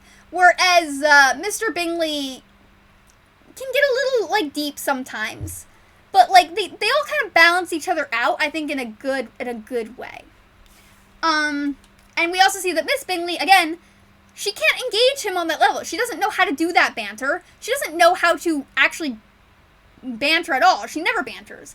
The only time she ever talks is to either make Darcy into some sort of god, which he doesn't agree with at all, and is also just painfully, like, Miss Bingley might be the first written simp character. Okay? Hear me out. Caroline Bingley may be the first character written to be a simp. Jane Austen may have just invented this trope. Caroline Bingley will never say anything negative about Darcy or his family, and she will always put him above reproach. And Darcy doesn't really like that because he knows that Caroline's kind of into him, and he wants a partner who is able to kind of push him to be better, and that's a healthy thing to want. You want a partner who's going to make you, not make you a better person, but kind of balance you out in a way where you want to become a better person. And Lizzie kind of pokes at the holes in Darcy's guard. Darcy has a very strong guard up. He's a very, like, it's called a front, right? In therapy, it's called a front. When you're insecure or you feel like you need to be something, you put up a front. And Darcy has a very, very strong front up, and Lizzie's very good at poking holes in that front, but in a way that doesn't feel like she's attacking him.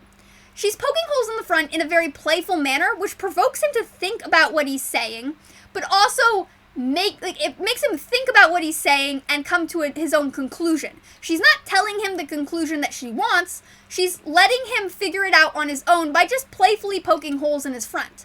She's not doing anything to make him defensive or attacking him, she's just, kind of subtly calling him out on his shit a little bit.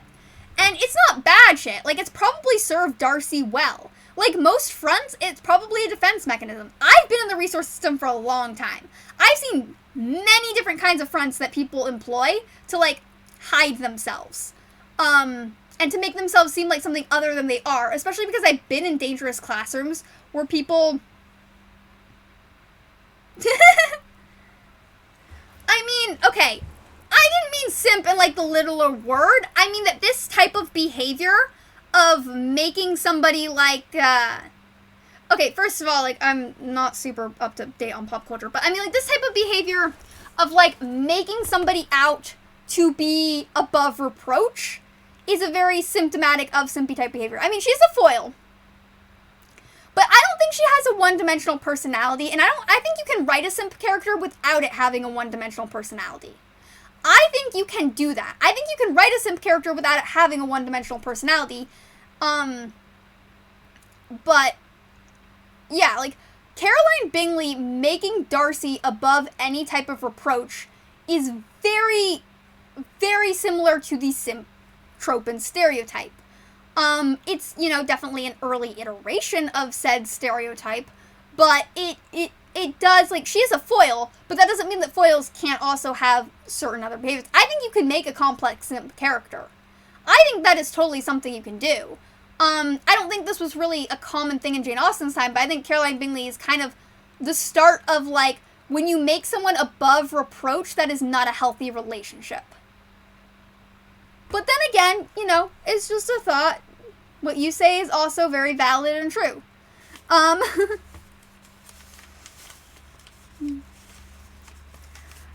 Anyway, your examination of Mr. Darcy's over, I presume, said Miss Bingley, and pray, what is the result? I am perfectly convinced that Mr. Darcy has no defect. He owns it himself without disguise. No, said Darcy. I have made no such pretension. I have faults enough, but they are not, I hope, of understanding. My temper I dare not vouch for. It is, I believe, too little yielding, certainly too little for the convenience of the world. I cannot forget the follies and vices of others so soon as I ought, nor their offences against myself. My feelings are not pulled about with every attempt to move them. My temper would perhaps be called resentful. My good opinion once lost is lost forever. I feel Darcy on this on a personal level. So I, being an out-of-control kid with mental health issues in a very dysfunctional and abusive household, I lashed out in anger because when you're young, you don't really have a good way of communicating. Otherwise, you don't have the skills yet to communicate successfully. So you tend to lash out in anger. And also, being in an emotionally and physically abusive situation in school and at home, you hold a grudge and you remember shit very intensely, which is part of the PTSD. And also, having PTSD, I don't get to forget stuff. I can be walking through my house and just boom, flashback.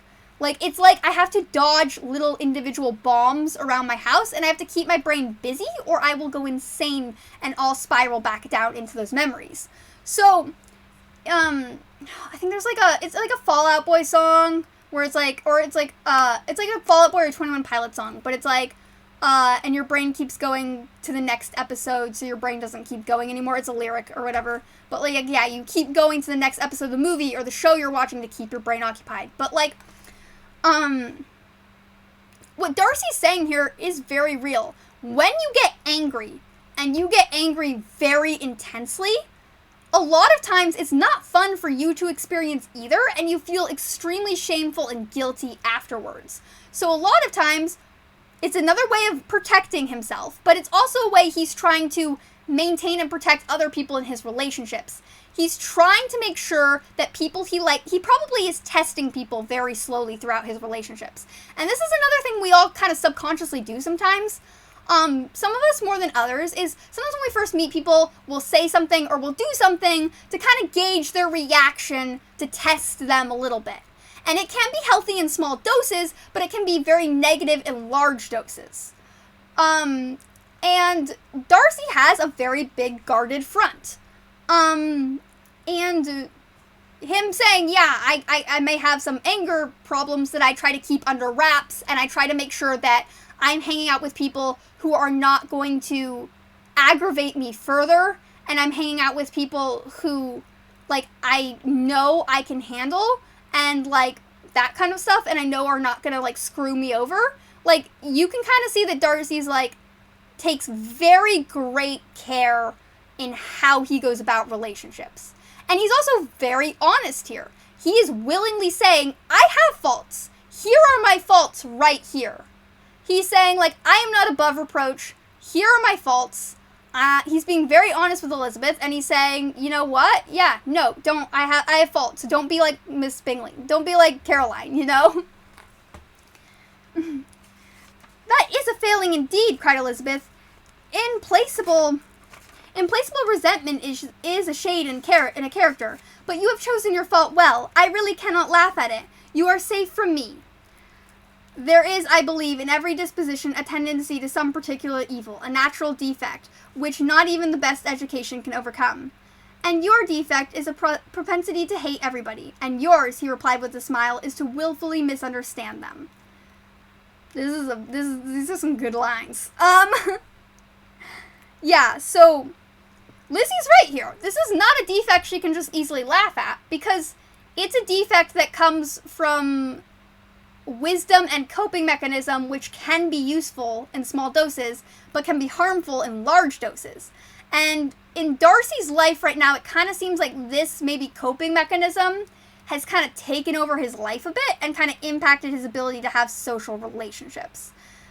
We can also see that they're kind of poking fun at each other, just like Mr. Bingley and Darcy were earlier. It shows again that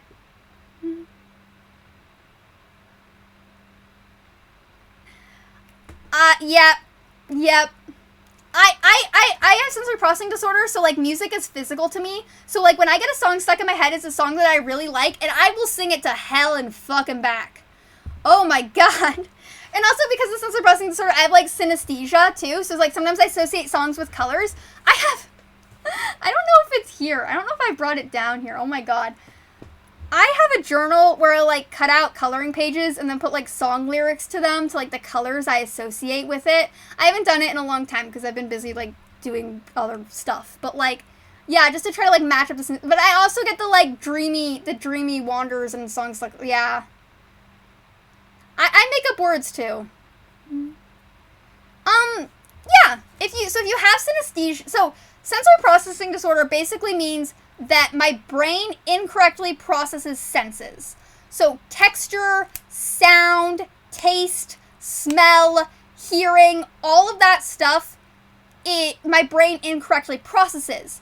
So some noises are very physical to me, and they can cause me a lot of pain. Some textures can cause me a lot of pain. Some textures actually irritate my autoimmune disorder, and I will rash up, or I'll swell up.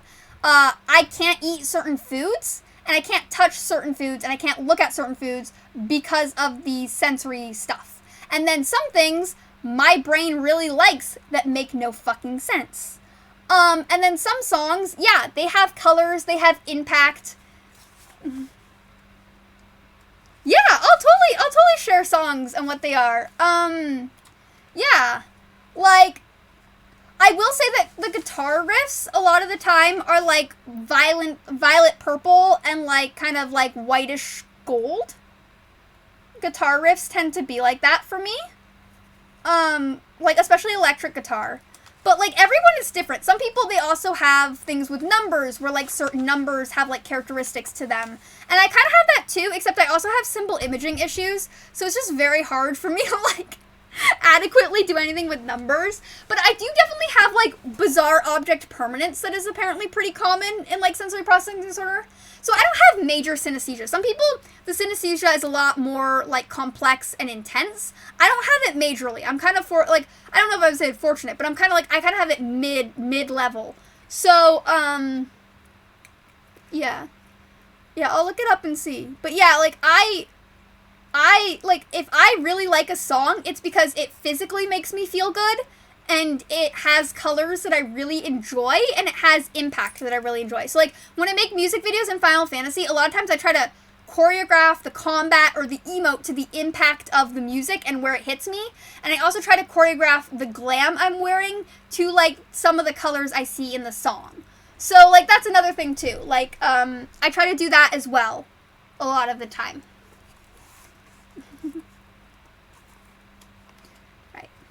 But, Lizzie is saying that Darcy hates everyone until they pass his test, basically. She's right on the money here. She says, your defect, Darcy, is to hate everyone. And basically, she's calling him out. Again, she's poking little holes. She's poking little holes in his front. But she's doing it very playfully and not in a very attacking way. She's not attacking him. She's not putting him on the defensive. Sometimes people jump to the defensive too quick, and then there's no reasoning with them. Lizzie's doing this in a very smart way, but also a very playful way where it's very clear that, like, she's just giving him an option. It's kind of like if you're in, you know those, like, multi-adventure books that, like, you used to read as a, I don't know if you used to read them as a kid. I used to read them as a kid. But they're, like, adventure books where they have different endings and you can choose your option. It's kind of like Lizzie's giving Darcy an option here. She's giving him an idea and poking a little hole in his front shield, but she's not telling him how to think. She's just sort of giving him the option to think, and Darcy counters by giving her the option to think. So Lizzie's saying, you hate everybody until they pass your test. And Darcy's saying, you willingly misunderstand everybody so that they fit what you want your story to be, basically. And both of those are very on the money, and they both give they give each of them the idea, they're not attacks, they're just, like, playfully bantering, but it's kind of just, yeah. Yeah, I used to read those a lot as a kid. I read the entire library at my school when I was in elementary school, because my mom told me that I was a monster and I need to get rid of my friends, so I had no friends in elementary school, so I spent the entire time in the library reading. They had really cool, like, they had a really cool section with, like, antique books, though, and that started my love of collecting antique books. It was a very particular book which had, like, a little picture of a fairy on the front, and then had, like, these, kind of very bizarre, like, kind of, like, poemy things. Yeah. This is why I don't play human characters in RPGs, is because I can't associate with being a human. I still think I'm mostly, like, an anime cartoon character come to life. Like, I don't... Yeah. "Do let us have a little music," cried Miss Bingley, tired of a conversation in which she had no share. "Louisa, do you mind my waking Mr. Hurst?" Her sister made not the smallest objection, and the pianoforte was opened, and Darcy, after a few moments' recollection, was not sorry to it. He began to feel the danger of paying Elizabeth too much attention. "Thank you. Humans do suck." Here, I'll do my lolly voice real quick, and I'll act this out. "The reason I became Demon Lord was after 9,000 years of being an anime dragonborn, I realized saving humans is so much work, and they always die so quickly. I mean, come on, you can't even torture them with a little lava and get any enjoyment out of it. It's just all death, and they die of such natural things, and they're so judgmental. Oh, you're half dragon, half human. Nah, fuck you! I'm who I say I am. So I killed the Demon Lord, took his place, and now I decide to rid the world of the scourge that is humanity. We could all do without those racist, judgmental bitches. And what they do to animals, my God! Then again, they do make the most appealing sex slaves. Oh, so many choices. I'm getting good at it. I still need to nail the voice a little bit. Alright, let's finish this last chapter. But we can also see here, Darcy saying, oh, I'm paying Elizabeth too much attention. And we can kind of see that in societal standards, Darcy paying Elizabeth too much attention is also probably a bad thing, too. Just like Jane paying Bingley too much attention is probably a bad thing. But for different reasons. A gentleman paying a woman too much attention can damage her reputation. But it could also kind of damage his a little bit. Not as much. But, it could, lessen the effects of him finding a good match in the future. And Darcy is very realistic that he has a lot of money and he needs a match with good connections. And the scandal of him marrying someone of lower birth, like of a lower inferiority kind of like standard type deal, it would be like a huge scandal because he has enough money that he can kind of get away with most shit, like most things in the world. But it is enough, it is enough of a deterrent, especially considering Darcy's connections and the connections he would be inheriting, that it would kind of hinder his prospects in the future of, wealth, money-making, etc. Also, if people think he likes Elizabeth, people talk and it's a problem. And Darcy's also probably wary of paying her too much attention because, again, as I mentioned, Darcy has a huge front, especially when it comes to social situations. And letting people in is definitely very hard for Darcy. And the idea of him letting Elizabeth in, who he knows he's realistically probably not gonna see, realistically, Bingley's gonna leave the house when the lease is up and they'll never see each other again. And as a result, Darcy probably doesn't want to form a very strong friendship because he's worried about it breaking apart, etc., etc. And also because, Lizzie's family is questionable, it wouldn't be a desirable acquaintance to have. There's layers to it, but there's layers to it. In consequence of an agreement between the sisters, Elizabeth wrote the next morning to her mother to beg that the carriage might be sent for them in the course of the day. But Mrs. Bennet, who had calculated on her daughters remaining at Netherfield till the following Tuesday, which would exactly finish Jane's week, could not bring herself to receive them with pleasure before. Her answer, therefore, was not propitious. I'm not sure how to say that word. At least not to Elizabeth's wishes, for she was impatient to get home. Mrs. Bennet sent them word that they could not possibly have the carriage before Tuesday, and in her postscript it was added that if Mr. Bingley and his sister pressed them to stay longer, she could spare them very well. Against staying longer, however, Elizabeth was positively resolved, nor did she expect it would be asked, and fearful, on the contrary, as being considered intruding themselves needlessly long. She urged Jane to borrow Mr. Bingley's carriage immediately, and at length it was settled that their original design of leaving Netherfield that morning should be mentioned, and the request made. The communication excited many professions of concern, and enough was said of wishing them to stay at least till the following day to work on Jane, and till the morrow their going was deferred. Miss Bingley was then sorry that she had proposed a delay, for her jealousy and dislike of one sister much exceeded her affection for the other. The master of the house heard with real sorrow that they were to go soon, and repeatedly tried to persuade Miss Bennet that it would not be safe for her, that she was not enough recovered. But Jane was firm where she felt herself to be right, when she felt herself to be right. To Mr. Darcy it was welcome intelligence. Elizabeth had been at Netherfield long enough. She attracted him more than he liked, and Miss Bingley was uncivil to her, and more teasing than usual to himself. He wisely resolved to be particularly careful that no sign of admiration should now escape him, nothing that could elevate her with the hope of influencing his felicity.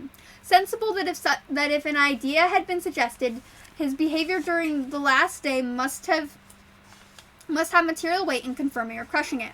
Steady to his purpose, he scarcely spoke 10 words to her through the whole of Saturday, and though they were at one time left by themselves for half an hour, he adhered to her most conscientiously to his book, and would not even look at her.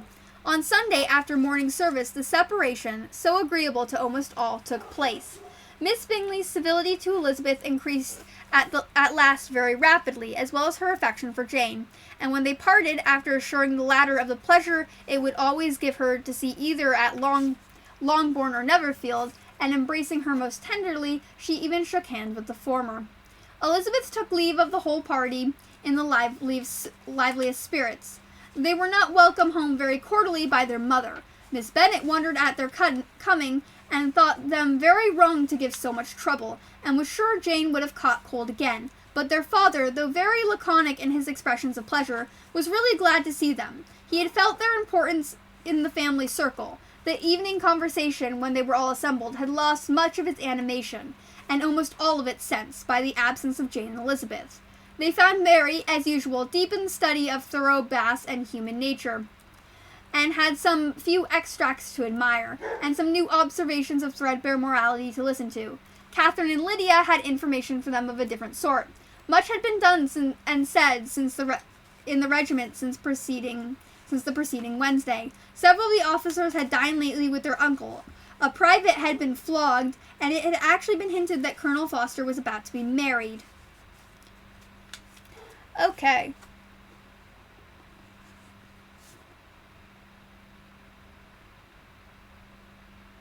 Yeah, that doesn't... No, I don't know of any movie... I watched the movie and the TV show, and none of them are like that. I think you're thinking of a different character. There are some characters in Pride and Prejudice who do seem interested in that. Yeah.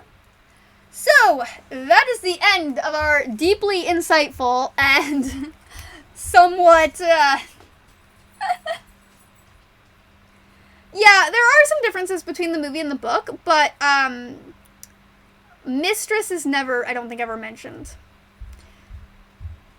I like the zombie version of the book. I don't like the zombie version of the movie because I feel like some of the choices they made actually didn't work well for the characters. But, you know, to each their own. I like the version of the book, though, because it's basically just this book, but, like, because this book's in the public domain, they just added sentences to it.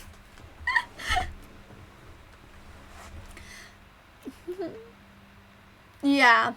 The Pride and Prejudice and Zombies sucked. The movie sucked. The book was actually pretty good. The movie was awful, like really bad. It totally changed everything in the book. If they just kept it to how the book was, I think it would have been fine.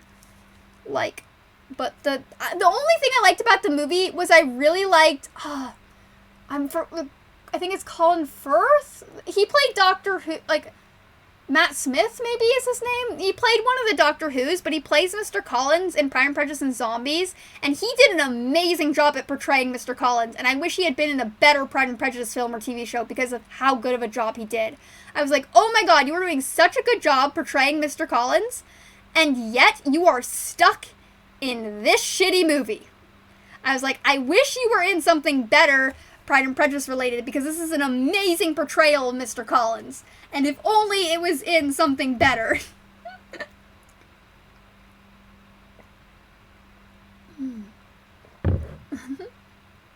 Yeah.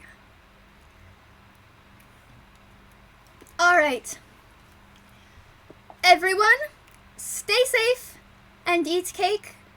My links are in my Twitch if you want to join the Discord. Check out my YouTube channel. Check out my YouTube channel. I have an Eorzean Glamour collection for FF14. I'm on Instagram if you want to follow me there. Feel free to reach out to me anytime. I'm just a click away night or day because I have chronic insomnia. Oh, I don't know if I've ever done... I have not raided in a really long time. Let me see if I can find someone. I guess I might need to put on my headphones too, now that I think about it. Because it's going to take sound. Right? I'll just double the cat ear. I don't know who's on right now. I'm trying to remember how to raid, actually.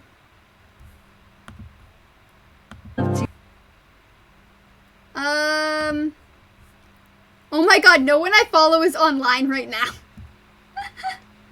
No one I follow is online right now. Yeah, I do voice chat on Discord a lot. So yeah. And then, I'm also, I'm working on the OnlyFans thing. Right now, I need to find some fabric that I can use to, like, cover up the yarn in the yarn room. Yeah, none of the people I follow are on currently, so I don't really have anyone to raid. And that's okay, because it's a reading stream. Yeah.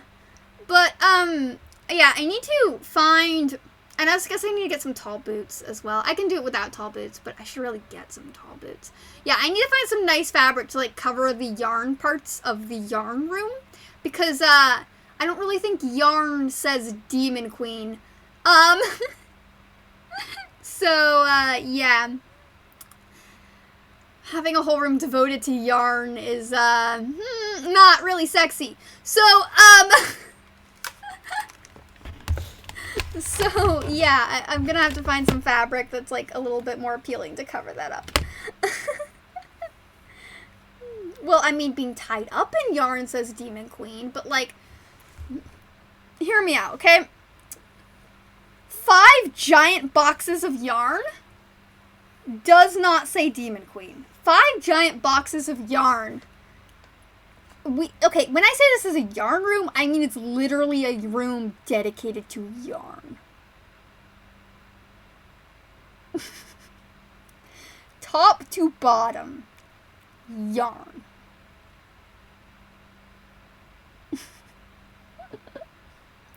So, I need to find some nice fabric. I want to find some, like, silk red fabric to, like, cover shit up. I might just get some, like, cheap silk red curtains and then just use it to cover shit. I mean, I can oblige that, but, we'll see how it goes. Yeah, alright. Everyone, stay safe, eat cake, because the more you weigh, the harder you are to kidnap, and I would like you to stick around. I'm just a click away night or day, so feel free to reach out to me. All my social stuff is posted on my Twitch page, and if you can't find it, that's a problem with Twitch that I probably need to solve again. I've had to solve that problem multiple times. But anyway, Discord, all of that stuff, feel free to join. Love to chat with you. Have an amazing, awesome day. Bye!